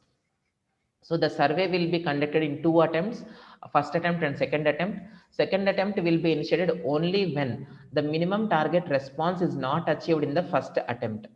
So in the first attempt, 30% of the students will be receiving the email, and in the second attempt, the remaining students will be receiving the email. So what is the minimum target response? The minimum target response means at least 10% of the students has to attend the survey, or at least 100 students have to attend the survey. Whichever is less, we are asking whichever is less. No, we are not asking maximum, whichever is less. For colleges, it will be 100 students, at least 100 students have to attend the survey. And for universities, at least 500 students have to attend the survey. So after completion of the survey, the mean score for all questions for all students and overall mean will be calculated. That will be final score for the student satisfaction survey. And the 3 observations suggestions given by each student will be aggregated, and the most occurring suggestion from the students will be sent to the peer team members for their understanding on the students' perception on the teaching learning process. So this is the explanation for the timelines and result of the survey. In the first attempt, 30% of the students will be receiving the email and the time duration will be 10 days. Suppose if at all the minimum target response, that is 10% or 100 students are not attended the survey within the 10 days, then the second attempt will be initiated and the remaining 70% of the students will be receiving the email, and the total timeline will be only 30 days. If minimum target response is not achieved in this 30 days, the score will be considered as 0. So kindly ensure you have to monitor the how much percentage of students are attending the survey during the process. So I will try to explain with an example. Suppose in IAQ you have mentioned there are 1250 students in your college as on date. So for SSR submission, you have to upload at least 625 students. Otherwise, computer will not accept your SSR submission. And suppose you are having 770 students details readily at your hand, and for example the remaining 480 are not having, means the students details are not having.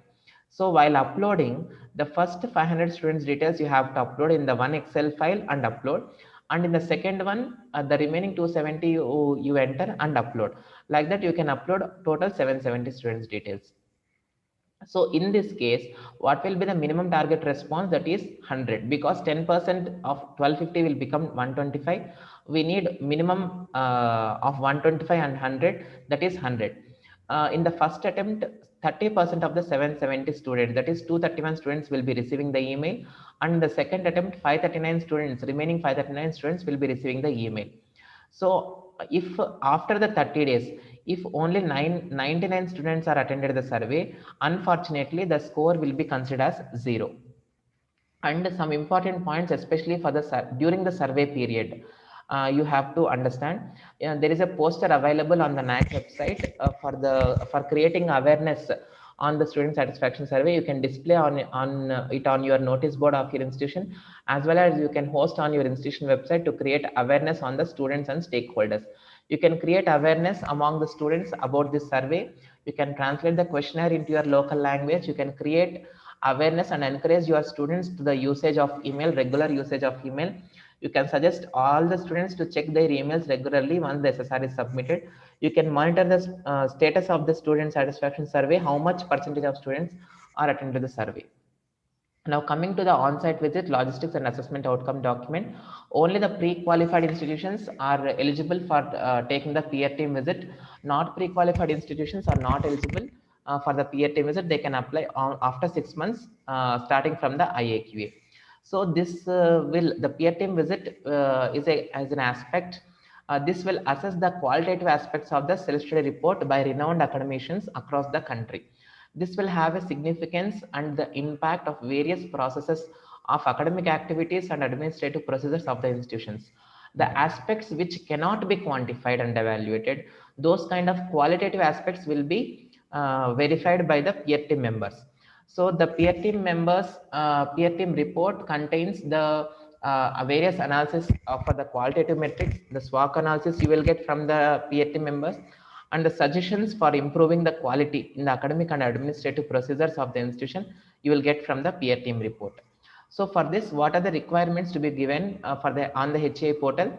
You will receive an auto-generated email for the payment after completion of the DV process.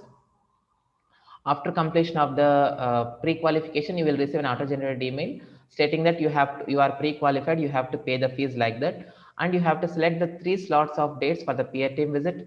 You have to provide the nearest airport details, hotel details, distance from the college, 3 choice of nearby hotels, distance from the airport, etc. And you have to pay the second installment of fees, means remaining 50% of the fees logistics fees, etc. You have to pay. All these things to be done within 10 to 15 days from the date of pre-qualification. And coming to the composition, duration and other details of the peer team, normally for colleges, I'm talking for colleges, there will be 3-member team. Chairperson will be a vice chancellor, member coordinator and member will be professor of university and or principal of an accredited college will be there. All the 3 members will come from different states, different subjects and different faculty. Sometimes one observer also will be there along with the peer team members. For college, it will be 2 days, and for universities, it will be 3 days. And for universities, 5-member team will be there. The finalized dates for the peer team visit will be displayed on the portal after approval of the complaint authority from NAAC. And the details of peer team members will be sent to the institution only 3 days before the visit.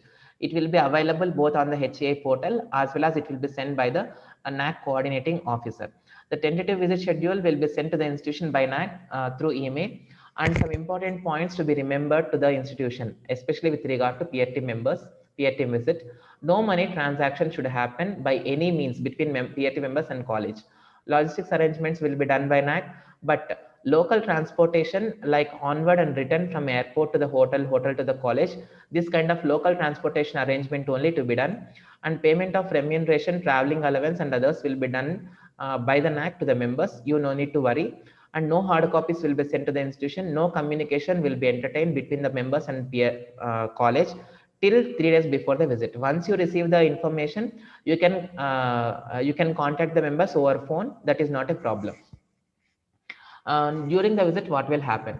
Suppose tomorrow is the visit. Today evening in the hotel, pre-visit meeting will happen. In that meeting, all the peer team members along with the head of the institution, IQAC coordinator, they will finalize the visit schedule, prepare and finalize the visit schedule. And in the first day presentation, PowerPoint presentation explanation will be given by the head of the institution, means a presentation, PowerPoint presentation will be given by the head of the institution, IQAC coordinator, head of various heads of various departments.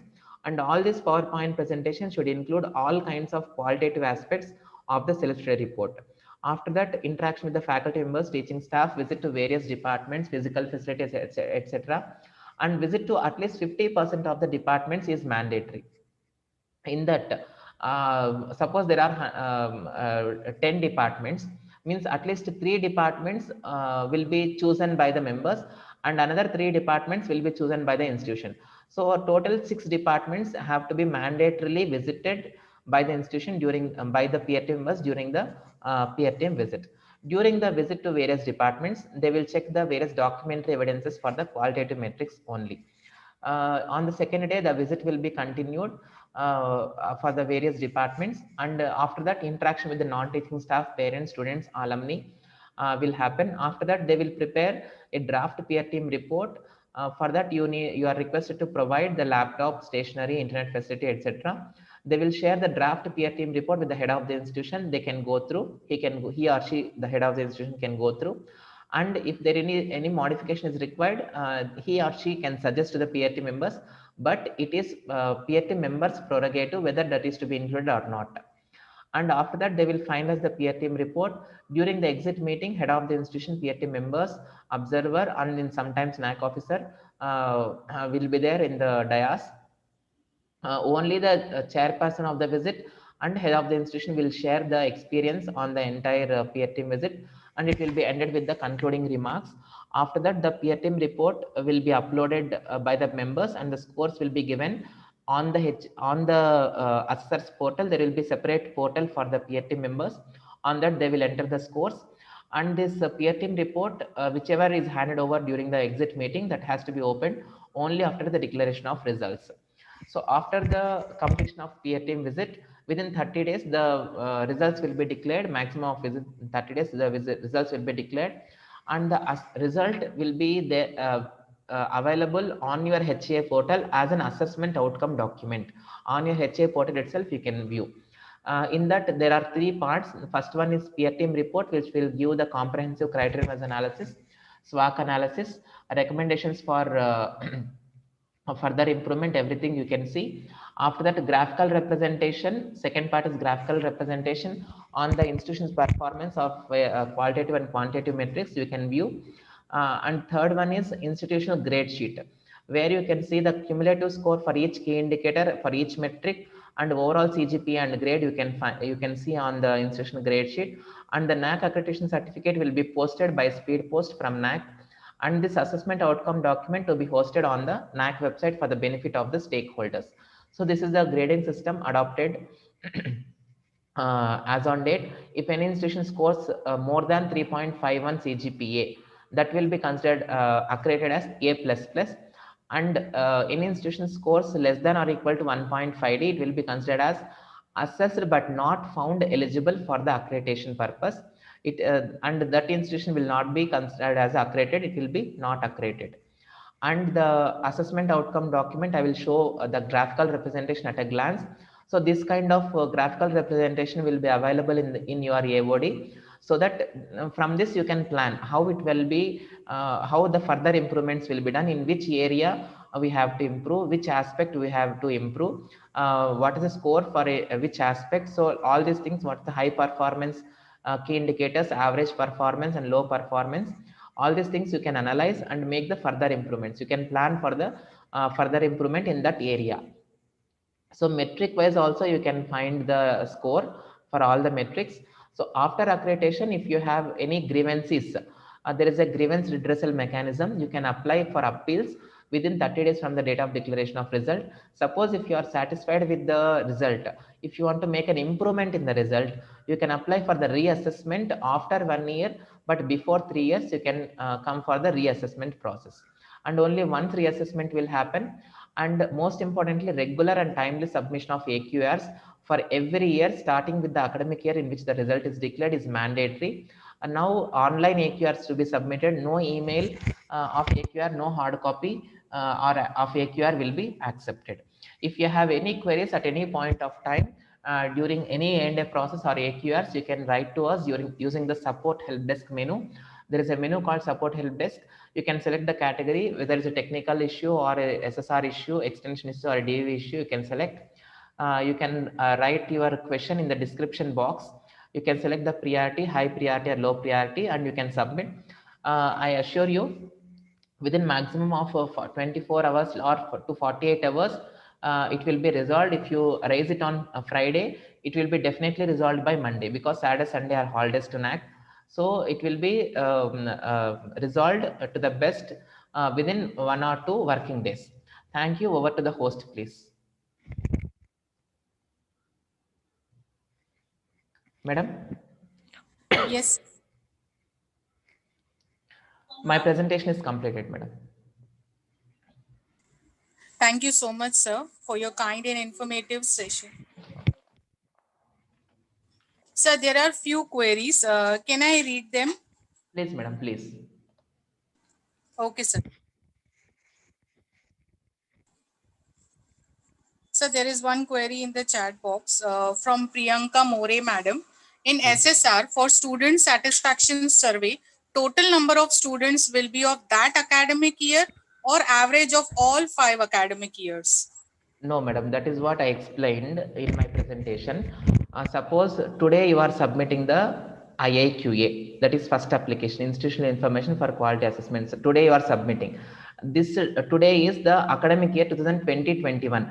As on date, total number of students who are submitting who are studying in our college. Like today, who are the first year students, second year, final year across all UG, PG programs. Total number of students who are studying as on date only to be provided, madam.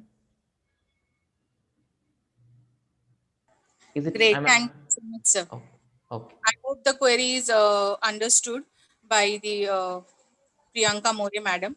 There is one more query from YouTube Live. I'll just read it out. Sir, in case of AQAR, criteria number 4.3.1, column name computer labs, we have considered it as number of computers in the computer lab. Is it correct? In AQAR, madam? Yes, sir. What is the question?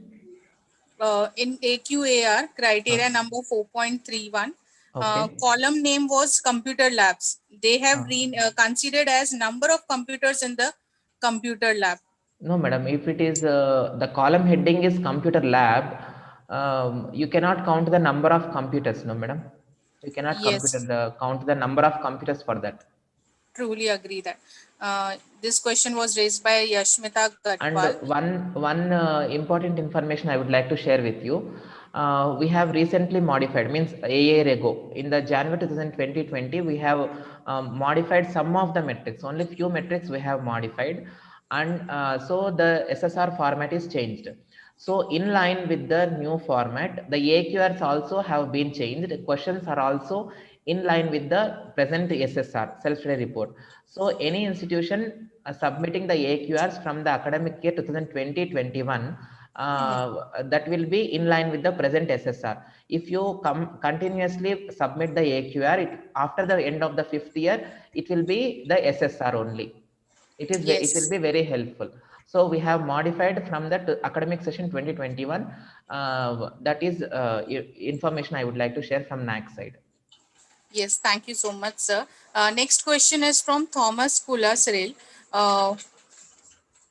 Can the teachers award from recognized research institutions or trust or society be included in criteria 3 from Madam, Dr. criteria, Bincher George yeah, from criteria Kerala? 3, there are questions with 342 only. I feel number of awards or recognitions from the government or non-government bodies for the extension activities, it is there, madam. If for the teachers, if it is for the teachers, that question is only in the universities, madam, not for the colleges.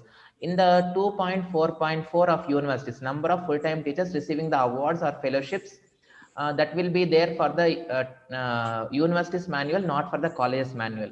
So I would like to request that particular teacher to provide the metric Okay. for the better understanding. Teachers Yes. awards are applicable only for universities. We have removed from the revised manual for colleges only. But for universities it is there, for college it is removed. For extension activities for the institution, it is there, madam. Awards for extension activities for the institution, it is there for all institutions. Okay. Yes. Thank you so much for your answer, sir. Next question is from Mahesh Bhivantikar, sir. Will there be interaction with persons? In persons in. I think the question is incomplete. It is on YouTube Live. Will there Okay. be interaction with persons? Persons, PRSONS, persons. No, percentage.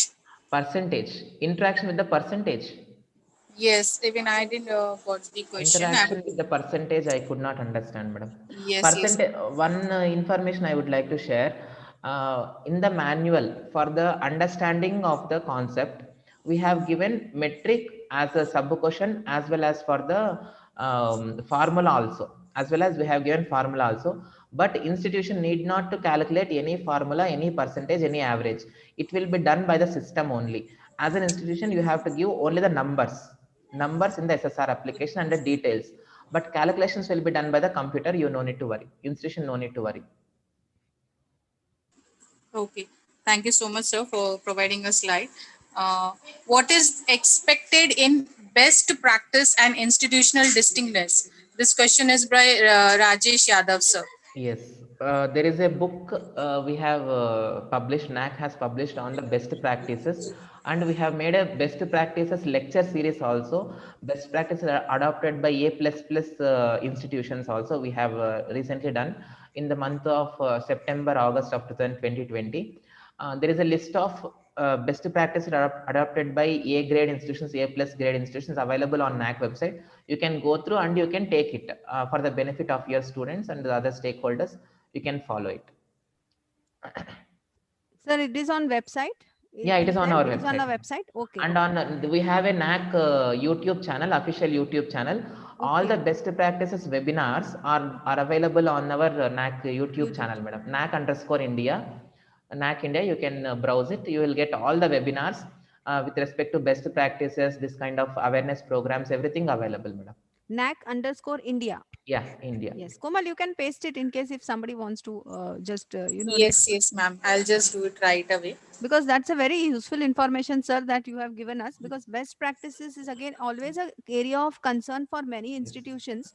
Yes. Even when we visit colleges, they they in fact ask us that what kind of expectations you have in best practices. Yes. So that will be a very useful information. Thank you. Yes, madam. Yes, sir. The next query is by Dr. Anju Bora. If college has its own G Suite, they can provide documents through that drive, or all the documents that is more than 5 MB need to be uploaded on website only.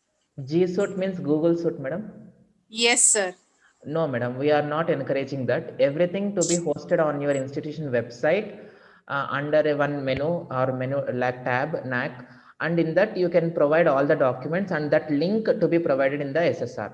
Anything outside the institution website will not be considered, because that will be another we want everything in the public domain. In the NEP 2020 also the NEP stresses on public disclosure, so this is a kind of public disclosure. So we advises the institution to be transparency in all kinds of aspects, like extension activities or a list of courses you are offering and the course outcomes. So everything what are internships your college students are given, and in which company your students are placed. So every information, if it is there on the website, it will be kind of good status of your institution in the society. Truly agree, sir. Thank you very much. The next question is from uh, Vasudha Rao. We are an MBA college in Mumbai offering MBA and PGDM courses till 2019-20. We need to know what to fill in the university tab in IQAR for PGDM course, as it is AICTE approved program but not affiliated to university. Yes, madam. Since the institution is an affiliated college, you can mention both the programs. All the programs means MBA program, which is affiliated to Mumbai University, and PGDM program, you are having a AICT approved AICT approval, as well as you have to take the AIU, Association of Indian Universities degree equivalent certificate, that is to be provided. So that one and this one, all the documents you have to upload. You can apply as an affiliate college only. Okay, sir. Thank you so much. Any other questions participants can put up in the chat box. Also, I have shared the attendance link in chat box. You can mark your attendance. You will be receiving e-certificates within 7 working days.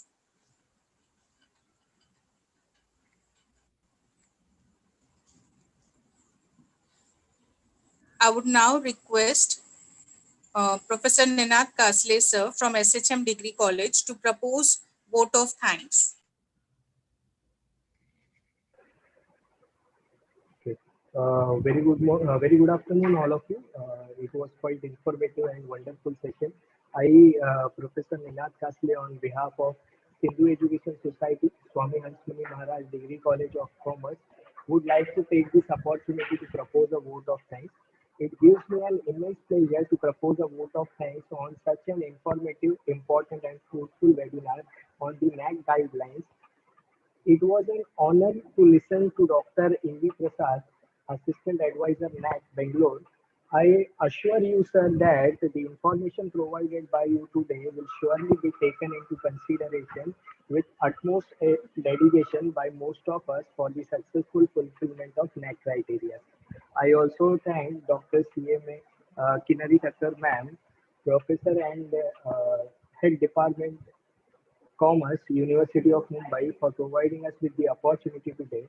I also thank the University of Mumbai for all the technical and the most important moral support. I would also like to thank the technical team along with me, that is Akhtar Jamal sir, for handling out the technical issues. Komal madam for getting in contact with Thakkar madam and arranging such an informative webinar for all of us. I would at the end also like to thank our principal ma'am Kiran Chimnani ma'am for having the vision of conducting such an informative webinar for not only our college but all the surrounding institutes as well, which will ultimately help them to have a better perspective towards the NAC and a better preparation for going for the NAC cycles.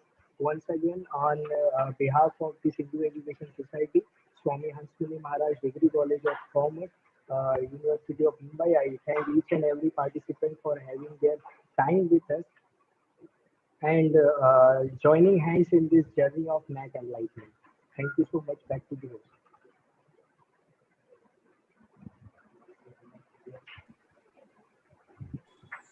Thank you so much, Ninad sir. Once again, I would like to propose vote of thanks to Dr. A.V. Prasad for accepting kind invitation. Very big thank you and special thank you to CMA Dr. Kinnari Thakkar ma'am for getting us a resource person that is from the NAC body itself. Thank you so much, ma'am. Thank you.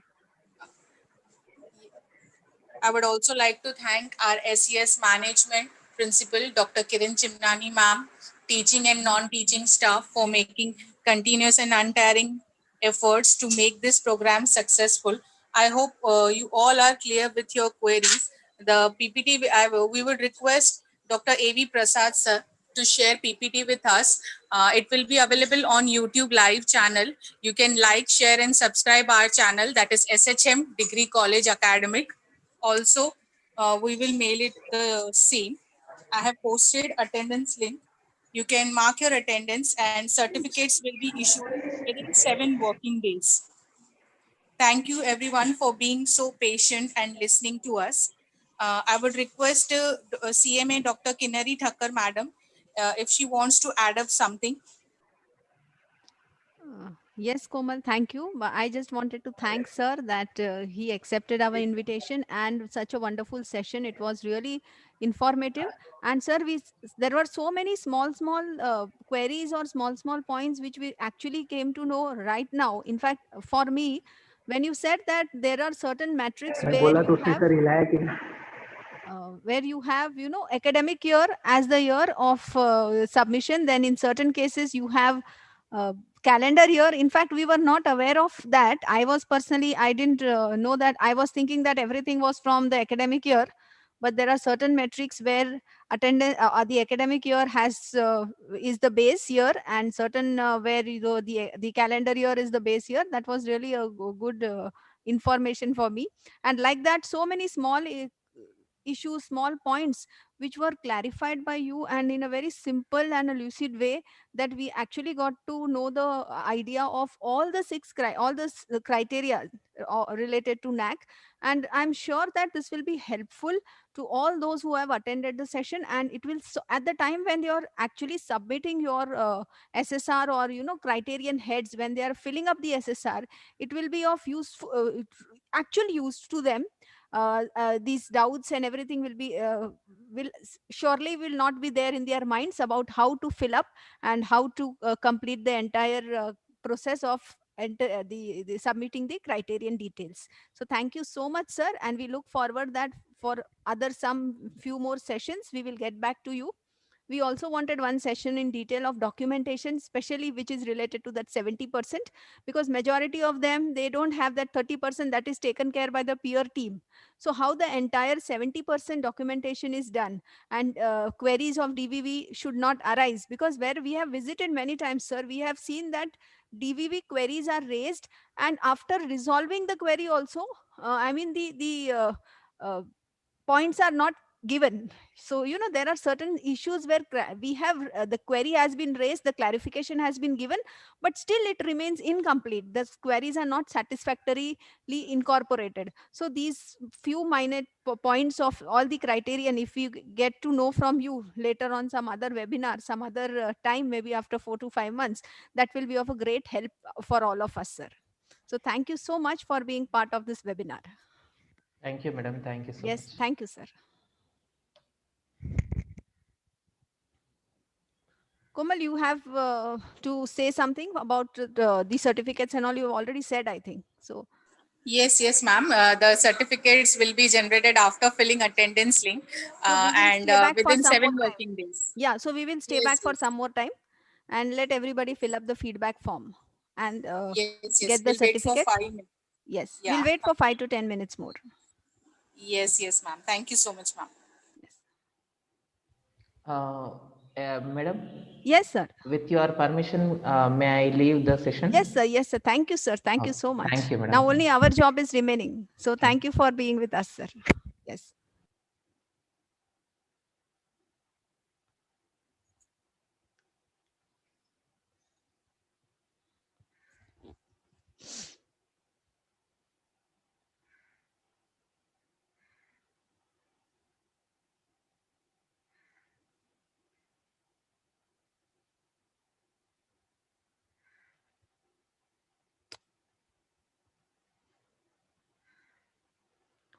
Komal, can we tell few of them to switch on their cameras and we can take just a screenshot?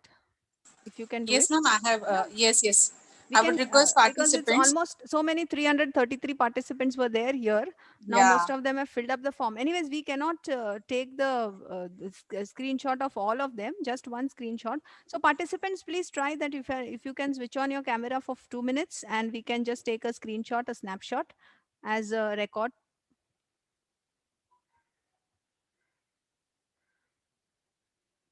Whoever can switch on the camera, it will be very grateful.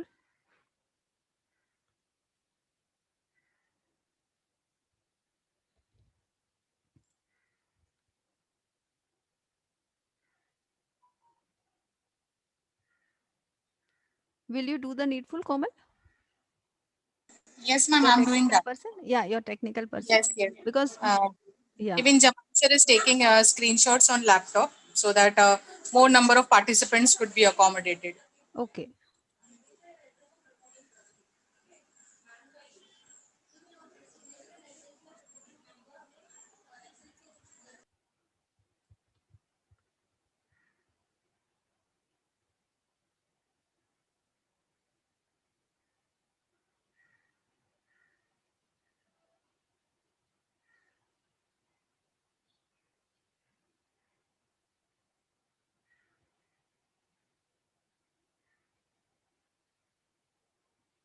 So participants hope that it was a useful session for you and stay connected with us. We have already made the WhatsApp group. If you wish to, you can be a part of the group because many programs and informations which we conduct on a regular basis, we keep on sending the information. We conduct programs, faculty development programs, capacity building programs, refresher courses. Our department is very active in organizing events. I think in this COVID, we have conducted 8 faculty development programs, 2 capacity building programs organized by ICSSR. One was basic research, one was advanced research methods, which was a wonderful participant and plus 500 at times we get the participants. We had conducted a refresher course, UGC HRDC sponsored refresher course, all 50 participants as per the UGC rule, and one of the excellent feedback and rating from our participants, and more than 15 plus webinars like this. And all webinars are not just for the sake of organizing a webinar. It is always like this kind of webinars where you really learn something. It's not a full day time which we are asking from the participants, just 2 or 3 hours time which will be actually useful for them. So I hope like today, uh, how the webinar information was given from the person itself, from the NAAC coterie, the same kind of persons we get, same highly qualified and good experienced persons we get for the webinars. So stay in touch, be connected, and hopefully we will organize after 1 or 2 months again related to documentation, and somebody else or maybe sir also will be willing to share information related to that. And I know that all institutions have to mandatory go for NAC, and autonomous institutions, it's a tough time, autonomous colleges especially, because if they don't stand by or if they don't stick to that same grade or A grade, then the autonomy will be in trouble. So for an autonomous institution, it is a real challenge to stay at the same level or to improve the level even little, and this 70-30% at times has made it little complicated for us to stay at the same level. So you nearly really had to keep yourself on the toes all the time. to ensure that you are maintaining the standard or you are improving the standard. That are the only two options available. You just cannot afford to degrade yourself, degrade your institution standard. So keeping in mind all this, we try to organize and we try to ensure that all the colleges, affiliated institutions across the country are benefited by whatever programs we are trying to conduct. So just I'm taking a liberty to announce that I'm also organizing an international conference, which is on 12th and 13th of March. As of now, no permission of offline conferences have been granted because Maharashtra state is scenario, and you must be knowing that Kerala and Maharashtra is one of the most affected states where there is a spike in the cases. Therefore, it will be a virtual conference. Papers will be published in edited volume or textbook. However, if the participant wants to get published in Scopus and UGC Care List, we have an option. Provided an additional fees directly to the Scopus journal site, you will have to pay. So those who are interested right now in more NAAC grade and self, in ensuring that your career graph moves northwards, for them it will be benefited to participate and get your papers published in Scopus journal, which will not be a very high cost. Generally, if you see Scopus journal papers, the conference, the publication fees is around 8,000 to 15,000, the Scopus publication. But we will ensure that within 50% of that, or maybe within a less amount, we will try to get your papers published. So it all depends on which journal is accepting your paper and which journal you are. 2 or 3 options will be given. You can select an option and you can pay fees directly on the journal website and get your papers published. Last year also we had done the same thing, and many papers were published in edited volume as well as in the care listed journal. So this year again, opportunity for all of you. Tonight, by today evening or maybe by tonight, I'll send you the brochure and detailed information about the international conference. So it is up to you. You can, the last date is 6th of March. If you wish to participate and present a paper online, we will be most welcome and will be most happy for getting more participants in the virtual conference. So from my side, that is all. Anybody wants to have any kind of information, can we unmute all right now? Because in case if every time it's just chatting, is chat box is really difficult to keep your eye on the chat Yes, box all the ma'am, time. Yeah, if you can unmute everyone, and in case if they want to speak something, clarify something, then or share some of their.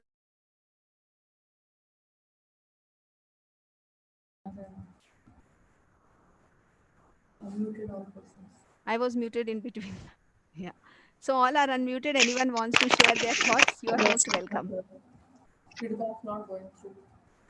Kinnari madam, I wanted to ask some questions, Yes. live, because it Yes, was sir. very Yes, sir. difficult to type the question.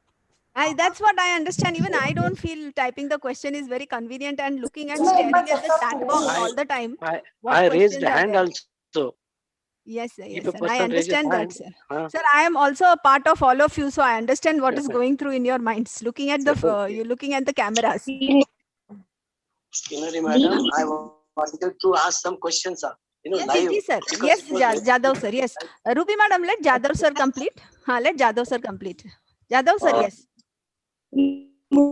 That is what I wanted to say. Questions. At least, can you share the number of Prasad sir? Sir, I will have to ask his permission, sir. Okay. Because I have got it from, because it is, because of University of Mumbai, we got the number. Otherwise, for person level, college level, they are not sharing. So I have to take his permission, sir. Because the NAAC is only supporting with the university departments for all this. Yes. Okay. So I got, I took a lot of, efforts to get the number. Yeah, a lot of efforts to get connected to him. Okay. Yes, sir. No, I have our geography. I have your number also, and I can just take his permission and give it to you. There are 2 advisors from geography. Yes, I know them. Yes, sir. Yes, sir. Hegde sir is the main person, so he's also there. So let's see next time if we can have something like documentation. Even his presence, we will try to look out for. Yes, Ruby madam, you also had to say something. Yes, ma'am. Good afternoon. Good afternoon, Ruby Thank you madam. very much. And on 20th only we had meeting of NAAC. There was a team, Okay. Yeah. Okay. So you got It to was know. very nice, informative. Thank Yes. you so much. And Thank you, please madam. share your details of conference. Sure, ma'am. Yeah. I'm sending it in the group immediately in some time. Yeah. Yes, ma'am. Now, oh, ma'am, yes, good afternoon. We just had NAAC meeting on 20th. Okay. So it was good learning. And Yes, yes, ma'am. there was a team, Yes. Anybody else wants to Uh, share anything?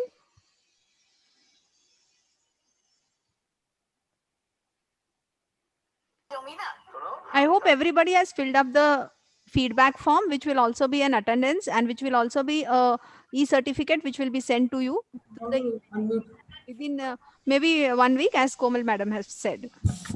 please send separately. Ma'am, the second page is not being opened of feedback, please. Komal, just look into the matter. No, second page of feedback. Yes, ma'am. You have to fill all the details on page 1, then only you can go to Yes, we page have 2. filled in actually. Something must have left in any of the question on page 1. Madam, page Second one, page is not opening. Please check. fill up the page 1 full, only then you can be directed to page.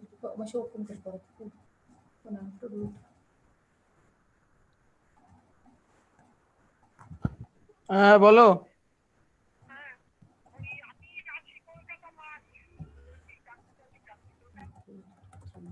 I think that will be all. If any participant wants to say or share something, is welcome. I would personally thank to all the participants, as we got almost 900 plus participation in today's webinar, having 350 to 400 participants on Zoom, and the rest others were diverted to YouTube. So thank you all participants for being so wonderful audience, and to be with us for 2 hours continuously. Thank you so much. And for this overwhelming response. Definitely. If I talk about states, none of the state of India was left for today's webinar. From Himachal Pradesh to Delhi to Haryana to Karnataka, participants were from various states, sending us an overwhelming response. So thank you, audience. Thank you for being so wonderful. Komal ma'am, I'm there. Thank you very much. Yes, ma'am. Pleasure is Ma'am mine. is very active always. Oh, Most when active you and are young. taken photograph, I was not there. My camera is just on now. Okay. I'll take it again, ma'am. Yeah, ma'am. Sure. She will take it now, Thank madam. you. Thank you, everyone. Thank God you. bless. Thank you. And Thank you, madam. post those photographs on the our WhatsApp group. I'm there. WhatsApp group. Post photograph on WhatsApp group. Yes, sir. We are Yes, sir. I'll share few snaps on WhatsApp.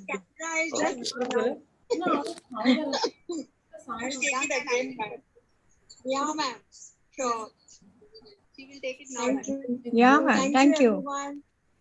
Yeah, Kinnari ma'am, it was Yes, amazing Deepa session. madam. Yeah, hello Deepa Kinnari ma'am, madam. how are you? And I'm it good, was madam. How are so you? informative session. I was totally glued with the session because NAAC and the NBA, this is so necessary in the present scenario.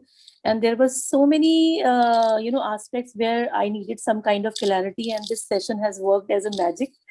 And they have cleared all the nuances of all the criteria, because the essay part and the beginning part, nobody give the clearance on these aspects, and his presentation was so precise, crisp and clear, and it has come from the horse mouth. Yeah, I mean, not somebody amazing, who is not connected. amazing presentation, the clearance, I really appreciate. And I'm thankful to the whole team who has organized this wonderful webinar. And I have circulated the link among my faculty members. Even I was attending this session along with 4 of my faculty members in my department. That's very nice. So wonderful. It was so. It's very nice, madam. Yeah, grateful to you for being Always, so madam, active. my duty is to do everything relative to for affiliated colleges and the department. So I do my duty with very happy mood, and very. I was today like full excited. And, yeah, you are always agile, and you always keep on organizing such activities. That is something which we want for the benefit of the stakeholders. Let everybody be happy. Let everybody get benefit. We should not think of only ourselves. So Yeah, everybody should be a sincerely, part of sincerely, it was amazing session, and it was so informative for all of us, all the faculty members across India. They are, getting a lot of insights through this knowledgeable and full of wisdom session. Thank you so much, Kinnari Thank madam, you, and madam. all Thank you. the people who are working behind of this wonderful session. Thank you so much. Thank you, madam. Amazing session, and it was so informative for all of us, all the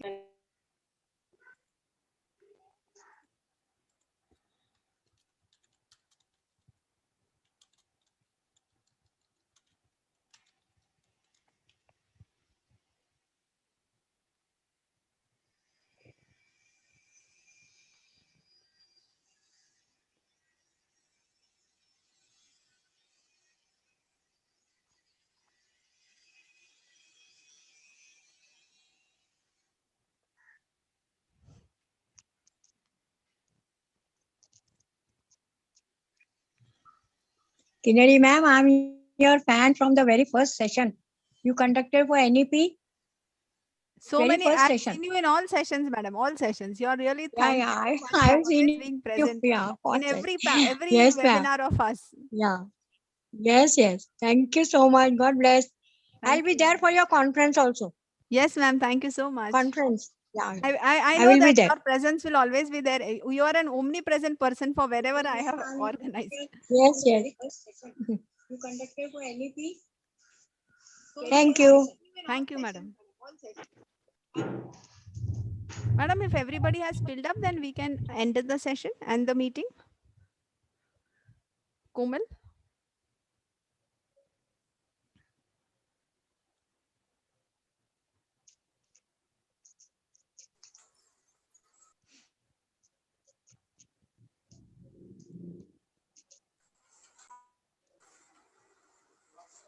Ma'am, can we wind up the meeting now? Yes, yes, yes. That's what I was telling. Everybody would have completed. So we'll wind up. We'll end the meeting.